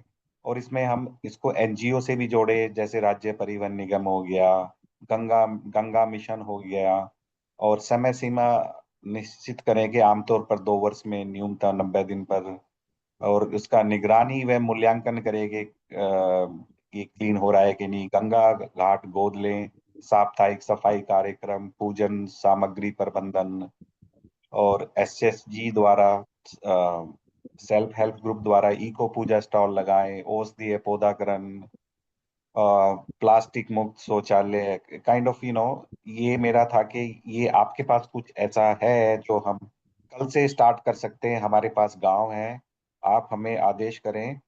हमारे पापा भी हैं, अपर जिला कृषि अधिकारी रहे हैं, धीरज जी जुड़े हुए हैं। आप हमें आदेश करें, हम कल जाके वहां पे गंगा जी का 2 माइल हर एक गांव को दे देंगे। उनको प्रेरित करेंगे कि गंगा के घाट पे जो है, गंगा हमारी माता है, हम हमें आजीवन पानी दिया है, तो अब ये हमारी जो है कर्तव्य बन जाता है कि हम गंगा के लिए कुछ करें। इसके लिए हम सरकार का वेट नहीं करेंगे, क्योंकि सरकार आएगी। सरकार हम ही सरकार हैं, let me put it that way. अगर हम ही सरकार हैं, हम ही सरकार बनाते हैं, अगर हम खुद हेल्प नहीं कर पाएंगे, सरकार हमारी हेल्प नहीं कर पाएगी। सरकार को हम बताएं, अधिकारी जो बैठे हुए हैं उनका, वो भी चाहते हैं क्लीन हो, उनको दिखाया जाए कि कैसे होता है काम, आप ऐसे करें। और आपके विभाग आपसे चल नहीं पा रहे हैं तो हमें दें, हम आपके विभाग को चलाएंगे, आप उनको सैलरी देते रहे। तो ये मेरा एक छोटा सा विचार था कि क्या हम ऐसी परियोजना 4-5 गांव मिलके ऐसे पीओसी प्रूफ ऑफ कॉन्सेप्ट जो 30 दिन में गति ला सकते हैं, और हमारे ग्राउंड पे कार्यकर्ता हैं, पापा हैं हमारे, और गांव भी हैं, गांव के प्रधानों को हम जोड़ देंगे। क्लीनलीनेस क्या अभी ऐसे फिलहाल कल से शुरू कर सकते हैं हम? ऐसे कुछ गाँव को मॉडल बनाया जा सकता है। और अभी एक गांव को भी यदि हमने इस प्रकार का मॉडल बनाया तो मुझे लगता है कि बाकी लोग फिर अपने आप मोटिवेट होकर खड़े हो जाएंगे। जी अभी हम 3 4 5 गांव न लेकर एक गांव को मॉडल बनाएं कि हमारा ये गांव प्लास्टिक मुक्त होगा। हमारे गांव के पास से यदि गंगा जा रही है तो उसमें हम गांव के लोग गंदगी नहीं डालेंगे। देखिए, गंदगी साफ करना और गंदगी न डालना दोनों में अंतर है। हमें सफाई की आवश्यकता क्यों पड़ती है? क्योंकि हम गंदगी डाल रहे हैं। तो जी गंदगी न डालें, इस बात के लिए मोटिवेट करना चाहिए, लोगों को एजुकेट करना चाहिए कि भाई गंगा ये पवित्र है और जिसकी हम पूजा करते हैं इसको गंदा क्यों किया जाए। हम गंदा नहीं करेंगे तो सफाई की आवश्यकता ही नहीं है हमें। तो गंगा के किनारे यदि हम कुछ डस्टबिन या इस प्रकार के रख दें, जितने भी कचरा है उसमें सारा वहीं पे लोग डालें, पूजा करने के बाद में उसमें कचरा डालें। तो इस प्रकार से एजुकेट करना होगा कि लोग गंगा को गंदा ना करें। बाकी एक जी एक गांव से शुरू करना चाहिए मॉडल के रूप में। एक गांव शुरू करेंगे तो 4 गांव वाले जी इंस्पायर होकर अपने आप आपके साथ जुड़ेंगे फिर वो। जी। और हमारे पास क्लीनिंग के क्या टूल हैं? हमारे पास कुछ टूल हैं, जैसे आप कुछ है कि कैसे क्लीन करेंगे गंगा को हम? गंगा क्लीन ही है, गंगा को क्लीन करने की आवश्यकता नहीं है। देखिए, आपने जब कोरोना आया था, कोरोना में देखा आपने सारी इंडस्ट्रीज बंद थी, गंगा बिल्कुल साफ हो गई थी। मतलब गंगा तो हाँ साफ ही है। लेकिन, हाँ तो आप सजेस्ट कर रहे हैं कि हमें कुछ टूल टूल की जरूरत नहीं है, खाली जागृति की जरूरत है। जागृति की जरूरत है। गंगा के और यमुना के पैरेलल एक व्यवस्था इस प्रकार की होना चाहिए कि इंडस्ट्रियल वेस्ट या जो घरों का जो पानी आता है वो सारा उस पैरेलल लाइन में चले और जगह जगह पे एसटीपी लगी हो, एसटीपी से पानी ट्रीट हो, ट्रीट होने के बाद और उस पानी को यदि गंगा के लेवल का होता तो उसमें छोड़े, नहीं तो जंगल में छोड़ दें उस पानी को ले जाकर कहीं। वो अपने आप धरती की लेयर्स के थ्रू जब जाएगा तो फिल्टर हो जाएगा। जी जी। तो मैं ये करता हूँ सर, इसको एक्शन पे लेके आते हैं। जी। तो मेरे पास एक गांव तो मेरे पास है ही, मैंने गोद लिया है, मैंने हाँ खुद तो गोद लिया है। बस हमारी उसी भारत उसी डाक, उसी को आप करिए एक बार, उसी गांव को। तो हमने हमने गांव गोद लिया है, उसमें हमने गोबर गैस ही लगा रहे हैं, और उसकी पूरी क्षमता हमारे पास है। और जी जी। दूसरा, धीरज जी हमारे बिल्कुल किनारे से जुड़ा हुआ है, गंगा किनारे से जुड़ा है। आप पता नहीं, मेरे ख्याल से कभी लोग, पहले चीतल ग्रांड होता था गंगा किनारे, वो जी उसके पास में गांव है। मेरे को ऋषिकेश जाते हैं दिल्ली से तो बीच में गांव पड़ता है भैंसी, उसी के पास में चीतल ग्रांड करके एक जगह होती थी, आज भी चीतल ग्रांड है, हाईवे से है, जाते हैं तो आप मिस नहीं कर सकते।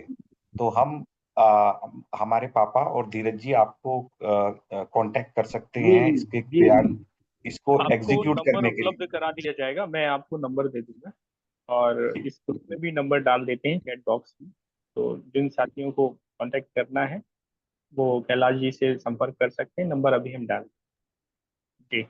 और ये जो थैंक आपका यू। विषय है जो आपने रखा कि गांव को अडॉप्ट करना, जो कि आपने ऑलरेडी अडॉप्ट कर रखा है, तो ये बहुत ही अच्छा प्रयास है। हम सभी मिलकर मदद करेंगे क्योंकि हमारा ब्लॉक एडॉप्शन प्रोग्राम और विलेज एडॉप्शन प्रोग्राम जो है इसी लाइन पर जा रहा है और इसी पर मैं अभी ये कार्यक्रम खत्म हो जाएगा तो हम लोग बात करेंगे, क्योंकि वो आपका डॉक्यूमेंट मुझे मिला है, देखा है, हम लोग चर्चा करेंगे इस पे। बलदेव राज सिंह जी। हाँ, सभी को नमस्कार। कैलाश गोदका जी ने पानी के बारे में अपना विचार रखा है और बहुत अच्छा विचार है। और हमारे यहाँ तो ये कहावत थी कि जब कोई मेहमान आता था तो आओ बैठो पियो पानी, तीनों चीजें मोल नहीं आनी। अब ये पानी बिकने लगा है, लगभग 20-25 सालों से बिकने लगा है। ये बड़ा दुर्भाग्यपूर्ण विषय है। तो अब इसको पानी ना बिके, और पानी तो एक तत्व है, जैसे भगवान ने भी कहा कि जो मेरी 8 प्रकार की प्रकृति है उसमें अग्नि वायु जल आकाश पृथ्वी, ये 5 तत्व है, और मन बुद्धि अहंकार, ये मेरी जड़ प्रकृति है। तो भगवान ने इसको प्रकृति माना है, तो उस प्रकृति की रक्षा करना हम सबका दायित्व बनता है। तो मेरा तो ये निवेदन है कि जैसे हम सब जो लोग हैं, चैरिटी बिगिंस एट होम, हम अपना से शुरू करें। और ये जो 40 लोग जो सुन रहे हैं, ये तय कर लें कि हम जहाँ भी कोई कार्यक्रम करेंगे, मीटिंग करेंगे, तो हम मोल का पानी नहीं लेंगे। हम कुएं का पानी, नल का पानी लें और स्टील के गिलासों में उसको वितरण करें। तो ये अगर हम शुरू करेंगे तो मुझे लगता है कि इसका एक संदेश जाएगा समाज में। तो उससे क्या होगा, समाज देखा देखी चलता है तो अच्छे लोग, ये नहीं कहता महाजना सा पंथा, अच्छे लोग जिस रास्ते पर चलते हैं तो समाज उस रास्ते को अपना लेता है। तो मेरा सभी से निवेदन है कि गोनुका जी का जो प्रयास है उसका हम स्वागत करें, उनको हम सहयोग करें, और हम शुरू करें इस बात को कि हम स्वयं न मोल का पानी, प्लास्टिक की बोतल का पानी पियेंगे, न हम उसका वितरण करेंगे। इससे एक दिशा बन जाएगी। धन्यवाद। बहुत एक बहुत बात धन्यवाद। एक और मैं ध्यान में दिला रहा हूँ आपको। हम 2 वाक्य बोलते हैं, जल अमूल्य है, जल अनमोल है। इन दोनों का अर्थ क्या होता है? हम बोलते हैं, सब लोग बोलते हैं, अमूल्य का मतलब होता है जिसका मोल नहीं है, अनमोल का मतलब यही होता है जिसका मोल नहीं है। जब हम स्वयं बोलते हैं और उसका पैसा देकर खरीद रहे हैं, यानी हमारी कथनी और करनी में अंतर है। हम बोलते क्या है और करते क्या है। दूसरा, हमारी जलाधिकार टीम ने ये तय किया हुआ है, हम कहीं भी जाते हैं, हम किसी फंक्शन में भी जाते हैं और यदि वहां पर बोटल्ड वाटर है, हम प्यासे आ जाते हैं लेकिन उस पानी को नहीं पीते हैं, और ये ध्यान भी दिलाकर आते हैं कि आपके यहाँ पानी पीने योग्य नहीं है, अरे हम इस पानी को नहीं पीते हैं, आपने ठीक व्यवस्था नहीं की है। ये हमारे सारे कार्यकर्ता ये काम कर रहे हैं। दूसरा, हमारी जितनी भी सेमिनार्स और एक वर्कशॉप होती है, उन सब में हम मटके पानी के रखते हैं, उस मटकों का पानी ही और पीना होता है। यदि किसी को नहीं पीना तो नहीं पीना है, लेकिन हमारे यहाँ व्यवस्था वही रहती है, जल बोर्ड का पानी हम देते हैं। और ये हमारे सारे कार्यकर्ताओं ने तय किया है। एक हमारे दिल्ली यूनिवर्सिटी में एक कार्यक्रम हो रहा था, उस कार्यक्रम में प्रकाश जावड़ेकर उस समय जो है जल मंत्री थे, उस कार्यक्रम में हमने बुलाया हुआ था और कार्यक्रम का संचालन मैं ही कर रहा था किसी कारण से। तो जावड़ेकर जी ने और उनको कहा कि अपने पीओ को इशारा करके भाई पानी की बोतल निकाल लाओ गाड़ी में से। वो दौड़ कर गया और पानी की बोतल ले आया। मैंने संचालन करते हुए रास्ते में रोका कि मैंने कहा ये जावड़ेकर जी को ये पानी मत दीजिए, पानी देना तो ये मटके का पानी है, ये दे दीजिए, ये पानी अलाउड नहीं है हमारे कार्यक्रम में। इस प्रकार के स्टैंड जब तक नहीं लेंगे ना, ये चीजें ठीक नहीं होगी, क्योंकि हम बहुत आगे निकल गए हैं। हमें हर चीज सुविधाजनक लगती है क्योंकि पैसा, लोगों की आय बढ़ गई है, पैसा है हर व्यक्ति, और वो ये सुविधा भोगी हो गया है कि चलो गिलास मंगा लेते हैं, पैसे तो खर्च होंगे। और उससे तो ये चीजें हमें व्यवहार में लानी होगी।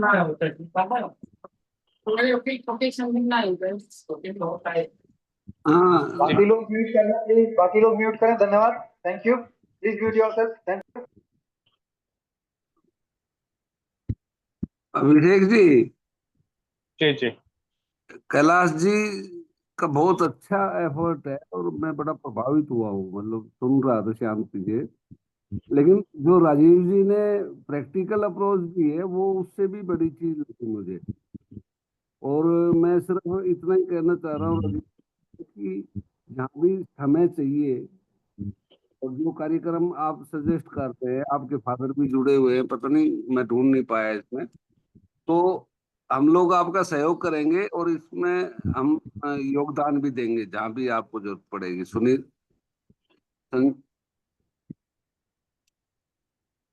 थैंक यू जी। मैं तो कल भी सुनील लगे जी, आपका, कल भी आप जुड़े थे, मैं सतप्रकाश जी से भी आप चर्चा की। और कभी आओ तो थोड़ा फिजिकल भी अगर हम लोग मिल सके तो बहुत अच्छी बात रहेगी। लेकिन जी अदरवाइज ऑल्सो आज बहुत अच्छा इन्होंने जो ग्राउंड पे जो काम करता है तो उसमें सच्चाई होती है। सत्य मेव जयते है हमारा एक लिखा होता है हर जगह। तो कैलाश जी की बातें हैं वो सत्यमेव जयते है जुड़ी हुई है। तो आप थोड़ा लाइट सा बुझा देना, लाइट जुड़िए। लाइट बुझा दो। हम देंगे। हो गया। अगर आप कोई भी काम अगर किया हुआ है और कोई भी गतिविधि करना चाहते हैं और आप दूर हैं तो आप चिंता ना करिए, फिजिकली हम जाएंगे वहां पे और इस कार्यक्रम को क्रियान्वित करेंगे। कैलाश जी का सहयोग लेंगे, कैलाश जी की गाइडेंस लेंगे, यही मेरा एक अनुरोध था। Thank you so much for increasing my you know and I am so happy to be connected with such kind of people. बहुत बहुत धन्यवाद। और मेरे पापा जो है मैं ओमपाल भी सिंह कुछ हैं, बोलना चाह रहा हूँ। ओमपाल सिंह जो हैं जुड़े हुए हैं, अपर जिला कृषि अधिकारी रहे हैं। मेरे ख्याल से वो अभी इतना टेक्निकल सेवी नहीं है तो वो अनम्यूट नहीं कर पा रहे हैं, तो बट गांव से जुड़े हुए आदमी हैं। Thank you. सुनील राव नहीं, सिंधे आप जी, अलग से नंबर शेयर कर दीजिए, हम लोग कांटेक्ट करके कर लेंगे यहाँ पे उनसे कार्यक्रम। सुनील राव सिंधे जी। जी जी जी, नमस्कार। अम, जो जल बचाने के लिए अभी कैलाश जी का जो उद्बोधन मैंने सुना और थोड़ा सा विलंब से मैं जा नहीं पाया था, रास्ते में था, तो फिर भी जो सुना एक बहुत प्रेरणादायक मामला है। और दो पक्ष इसमें एक साथ चल रहे हैं। एक तो एकल व्यक्ति कैलाश जी हैं और मैंने और भी कई लोगों का सुना है कि जिन्होंने बिना किसी सरकारी सहयोग के अपना इस अभियान को सफल बनाया, जन सहयोग से या बहुत कम बजट से, और ये हो रहा है। इसमें प्लास्टिक की चर्चा भी आई। मुझे शायद ऐसा लग रहा है कि मैं कैलाश जी से जो मेरा प्रश्न है वो ये है कि मैं ऐसा मानता हूँ कि जल स्तर को नीचे जाने में, जो इंदौर का एक मैं उदाहरण देकर समझाऊं कि यहाँ पे सड़कें सीमेंट की खूब बनी, पक्के मकान बन गए, लेकिन जो फुटपाथ कच्चे होते थे उसमें भी ब्लॉक लगा के सीमेंट के अब एक बूंद पानी नीचे नहीं जा रहा है, बोरिंग से पानी खींच लिया गया है। तो मेरा ऐसा मानना है कि मैं ऐसे ही सोचता हूँ कि सीमेंटीकरण भी एक बहुत बड़ा कारण है जल स्तर के नीचे जाने में। एक दूसरा, एक प्रश्न ये आया है कि हम सरकार के भरोसे न रहें। ये थोड़ा सा कोई विरोधाभास है कि 22,000 करोड़ गंगा सफाई के लिए लगे। इंदौर में बीच शहर में एक नदी है, कान्ह नदी, उसको पुनर्जीवित करने के लिए सरकार 20 वर्षों से प्रयासरत है। शुरुआती बजट उसका था 800 करोड़, अब कई गुना बजट बढ़ चुका है, लेकिन आज भी वो नदी गंदी है। मुझे ये कहने में कोई संकोच नहीं है कि जब एक व्यक्ति अपने प्रयासों से इतने अच्छे परिणाम देता है बिना बजट के, बिना सरकारी सहयोग के, तो सरकारों का पूरा मशीनरी, पूरा प्रशासनिक अमला और इतना बड़ा बजट मिला के भी वो एक नदी को पुनर्जीवित नहीं कर पाते या वो करना नहीं चाहते हैं। तो मेरा आरोप है कि वो करना नहीं चाहते, इसलिए हम जो लोग काम कर रहे हैं एक आंदोलनात्मक भी अपने आगे बात करेंगे, लेकिन इस पक्ष को भी हमें ध्यान रखना पड़ेगा कि सरकार से तो सहयोग न मिलता लेकिन वो काम में व्यवधान पैदा करते हैं, इस पे भी कोई बात करें। तो मेरा सिर्फ कैलाश जी से ये प्रश्न है, क्या सीमेंटीकरण भी जल स्तर को खत्म करने में सहायक है? धन्यवाद। जी, सीमेंटीकरण जो है जल रिचार्ज करने में बाधक है, उसमें सरकार तो दोषी है ही है, हम स्वयं भी दोषी हैं। हम सब क्या चाहते हैं, गांव और शहर के अंदर गली मोहल्ले की सड़कें पक्की होनी चाहिए। अब मैं प्रश्न ये पूछता हूँ कि गांव के अंदर गली मोहल्ले की सड़कें पक्की क्यों होनी चाहिए? वहाँ यदि सड़कें पक्की होने से क्या हुआ नुकसान? गांव में जो बच्चे गली के अंदर खेलते थे, खो खो खेलते थे, कबड्डी खेलते थे, या और कोई गिल्ली डंडे खेलते थे, वो सब बंद हो गए खेलना। आज बच्चों को मिट्टी की रगड़ लगती नहीं है। जिस बच्चे को मिट्टी की रगड़ नहीं लगती है, पानी की तो बात अलग है, जमीन में जाना नहीं जाना, वो बच्चा देशभक्त बन ही नहीं सकता। देशभक्ति मिट्टी की रगड़ खाने से होती है, और मिट्टी की रगड़ न लगे इसका प्रचार हम सब दोषी हैं इसके लिए। हम पेरेंट्स दोषी हैं। हम नहीं चाहते हमारे बच्चों के कपड़े गंदे हो, हम नहीं चाहते हमारे बच्चे मिट्टी के अंदर खेलें, इसलिए हमारे गली की सड़क भी पक्की होनी चाहिए, हमारे गांव की सड़क भी पक्की होनी चाहिए, हमारे सोसाइटी के अंदर भी सड़क पक्की होनी चाहिए। भाई क्यों होनी चाहिए? यानी पानी तो जाएगा ही नहीं जाएगा। हम अपने बच्चों को स्वयं बीमार कर रहे हैं। यदि बच्चा आधा घंटा रोज मिट्टी में लोट ले, वो कभी बीमार नहीं होगा। मिट्टी जीव शरीर की सारे टॉक्सिक खींच लेगी, लेकिन हम नहीं चाहते। मतलब सरकारें दोषी है, इसमें कोई डाउट नहीं है, हम स्वयं भी दोषी है। हमारे गली मोहल्ले में सड़कें पक्की क्यों होनी चाहिए, कच्ची क्यों नहीं रहनी चाहिए, मिट्टी में बच्चे क्यों नहीं खेलने चाहिए? अरे कपड़े गंदे होंगे ना तो साफ हो जाएंगे, पहले भी तो होते थे। तो देशभक्ति यदि लाना चाहते हैं तो गली मोहल्ले की सड़कें कच्ची रहनी चाहिए, मिट्टी में बच्चा खेलना चाहिए। अदरवाइज देशभक्ति कभी नहीं आएगी। केवल भाषणों से और उपदेशों से देशभक्ति नहीं आती है। देशभक्ति मिट्टी के रगड़ खाने से आती है। जी, बहुत बढ़िया बात कही कैलाश जी आपने। आखिरी प्रश्न, और इसके बाद गोपाल प्रसाद जी धन्यवाद ज्ञापन देने के लिए आएंगे। आखिरी प्रश्न कोई भी कर सकता है, क्योंकि हैंड किसी का रेज नहीं है, ओपन है। आखिरी प्रश्न मैं करना चाहता हूँ, ब्रिगेडियर राजा राम यादव। जी। सभी को नमस्ते। कैलाश जी ने केवल 10-15% अपने काम के बारे में बताया है। मैं भी इस ग्रुप का भी हूँ और मैं कैलाश जी के साथ भी जुड़ा हूँ, और हमारे ग्रुप में कैलाश जी से भी रिक्वेस्ट करेंगे, आगे इसको डिस्कस करें, आगे बढ़ाएंगे। वो है नितिन, तो हम दो तो इसमें है ही, और कैलाश जी भी बिल्कुल हमारे साथ है। इन्होंने केवल 10% बताया है। एक छोटा सा इश्यू जो मैं थोड़ा सा और उसको आगे बढ़ाऊं, इन्होंने बिल्कुल सत्य कहा है कि जल इज जीवन। जल में जो जितने माइक्रोब्स होते हैं, तो जानते हो एक बैक्टीरिया का बैक्टीरिया होता है जिसको बैक्टीरियोफेजेस कहते हैं। उसमें % जल, उसमें क्योंकि डीएनए आरएनए होता है, तो वो एक जीव है, वो जल में होता है। वो इस जल को शुद्ध करने में बहुत योग है। आप सब सुना भी होगा कि हमारी गंगा का पानी स्पेशली हरिद्वार से ऊपर 60 पहले कभी खराब नहीं होता था, बहुत शुद्ध होता था।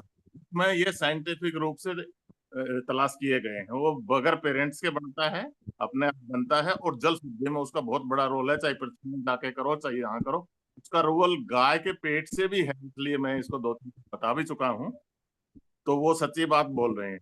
और जो ये पैरेलल वाली बात बताई है, मैं पैरेलल के हक में नहीं हूँ, लेकिन कोई गंदगी गंगा में की डलनी नहीं थी किसी भी नदी में।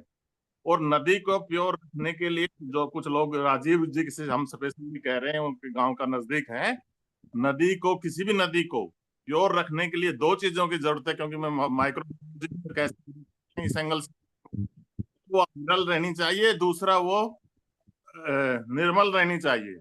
अविरल आप समझते हो, चलती रहनी चाहिए। चलते पानी में वो बैक्टीरिया नहीं ग्रो करते अच्छे खराब वाले। और निर्मल आप जानते हो कि उसमें गंदगी मत डालो। तो बहुत बहुत धन्यवाद, कैलाश जी ने बहुत अच्छी बात बताई हम सबको, और आगे भी इसको बढ़ाएंगे, वो मुझे पता है। धन्यवाद। बहुत बहुत धन्यवाद ब्रिगेडियर साहब, जो आपने ये कम समय में इतनी बढ़िया जानकारी दी। गोपाल जी, आखिरी में धन्यवाद ज्ञापन आपकी तरफ से, संक्षेप में 2 मिनट, क्योंकि समय हो चुका है, इसीलिए जल्दी जल्दी ये किया जा रहा है। गोपाल जी, गोपाल प्रसाद जी। जी, सबों को नमस्कार।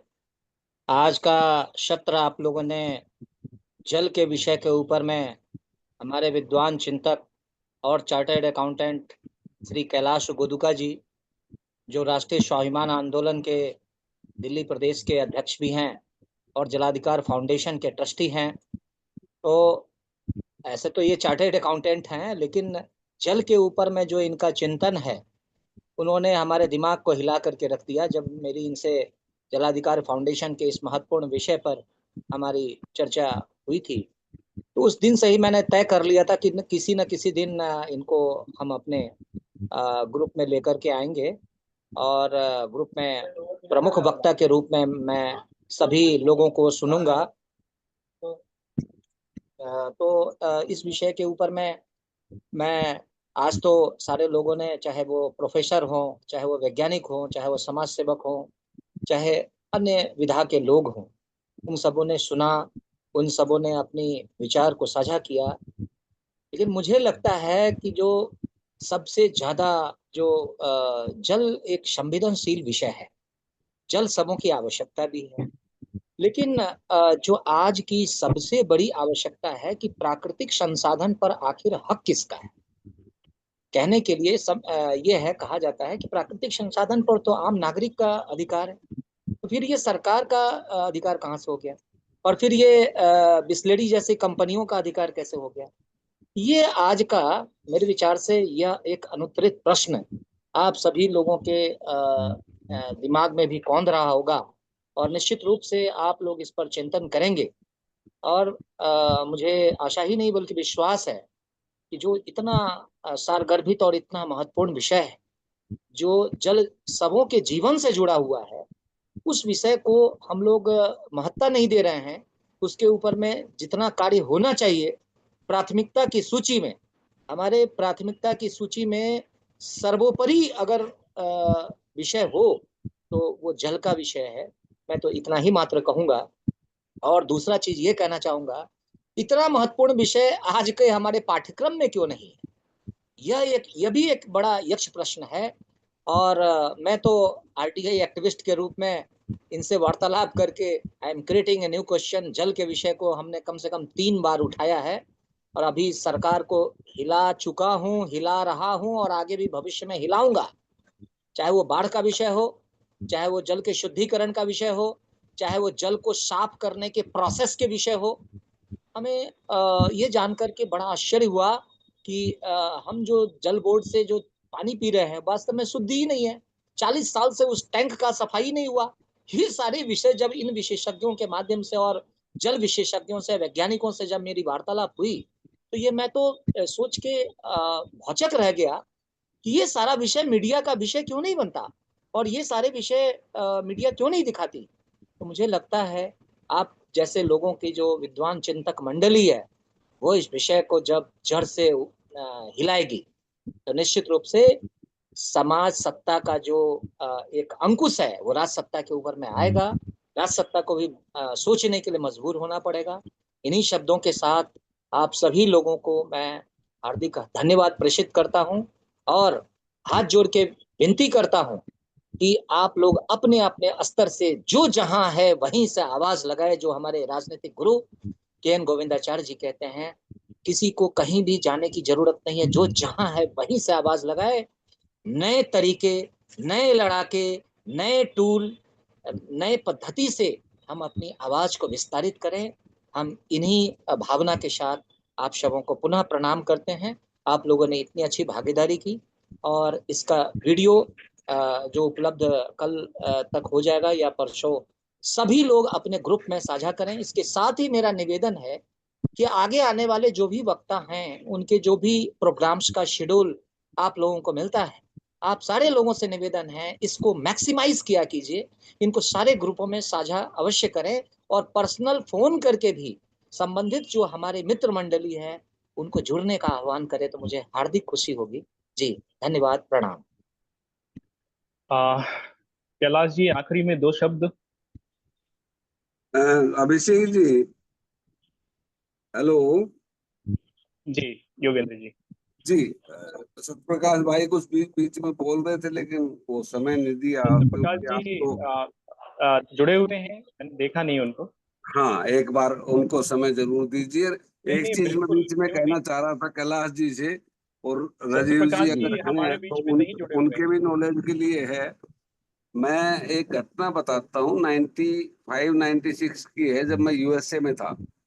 तो मैं एक वर्ल्ड रिन्यूएबल एनर्जी कांग्रेस का चेयरपर्सन था वहां पे, और उसके बाद मैं अपने मित्र के पास चला गया, वो भी प्रोफेसर है वहां पे। तो हम ग्रोसरी स्टोर में चले गए, तो कुछ ले रहे थे खाने के लिए। तो जब पानी लिया तो वो कह रहे थे $2 का है, $2 का, $2.25 का, $2.25। और दूध मैंने पूछा तो वो कह रहे थे कि गैलन जो है वो $2 का है। तो मैंने कहा यार, जब $2.25 का पानी मिल रहा है तो दूध 2 का मिल रहा है, तो दूध ही पियेंगे हम, 3-4 दिन यहाँ हैं तो पानी क्यों पीना है। लेकिन आज स्थिति हिंदुस्तान में भी वही हो गई है। वो चीजें उस टाइम हमें नहीं लग रही थी कि इतनी भयानक स्थिति यहाँ भी आएगी, लेकिन ये अमेरिका कुछ चीजों में आगे रहा है, तो ये चीजें आज यहाँ भी हो गई हैं। तो कैलाश जी ने बहुत अच्छा एफर्ट किया है, और मैंने तो पहले भी इनको कहा है कि हमारा पूरा सहयोग रहेगा, जहां आप बुलाएंगे हम आएंगे, समय देंगे, जितना हमारा योगदान होगा वो देंगे। सत्यप्रकाश भारत जी को एक बार जरूर समय दीजिए, वो कुछ कहना चाह रहे थे बीच में। वो ज्वाइन नहीं है, वो अभी जा चुके जुड़े हैं। हुए हैं, वो दूसरे नाम से हैं, उन्होंने अपना नंबर। अरे भाई हो तो बोल दो, नहीं तो ठीक है, थैंक यू। ये वैसे वो दूसरे, असल में क्या है, मैं नाम नहीं देख पाते हैं उससे, ऐसी थोड़ी टेक्निकल वो लिमिटेशन। भूपति जी के साथ बैठे हुए थे। अच्छा बोल सकते हैं तो बोल दीजिए, नहीं तो कोई दिक्कत नहीं, प्रोग्राम समाप्ति की ओर है। Thank you. मुझे लगता है वो जुड़े नहीं है। मैं आग्रह करूंगा कैलाश गोदका जी से कि वो आखिरी में 2 शब्द कहें और इसके बाद हम लोग कार्यक्रम वाइंड अप। कैलाश जी। आप लोगों ने मुझे और आपके प्लेटफॉर्म पे बुलाया, इसके लिए मैं आभारी हूँ। और मैं अपेक्षा करता हूँ कि पानी जैसे विषय पर यदि हम सब लोग मिलकर एक कन्विक्शन के साथ खड़े हो जाएंगे तो देश का और समाज का बहुत बड़ा भला कर पाएंगे। इतना ही मेरा कहना है। धन्यवाद। धन्यवाद कैलाश जी। आज की मीटिंग खत्म होती है। कल का विषय आपको सूचित कर दिया जाएगा। आप सभी को शुभ रात्रि। कल मिलते हैं। धन्यवाद। शुभ रात्रि।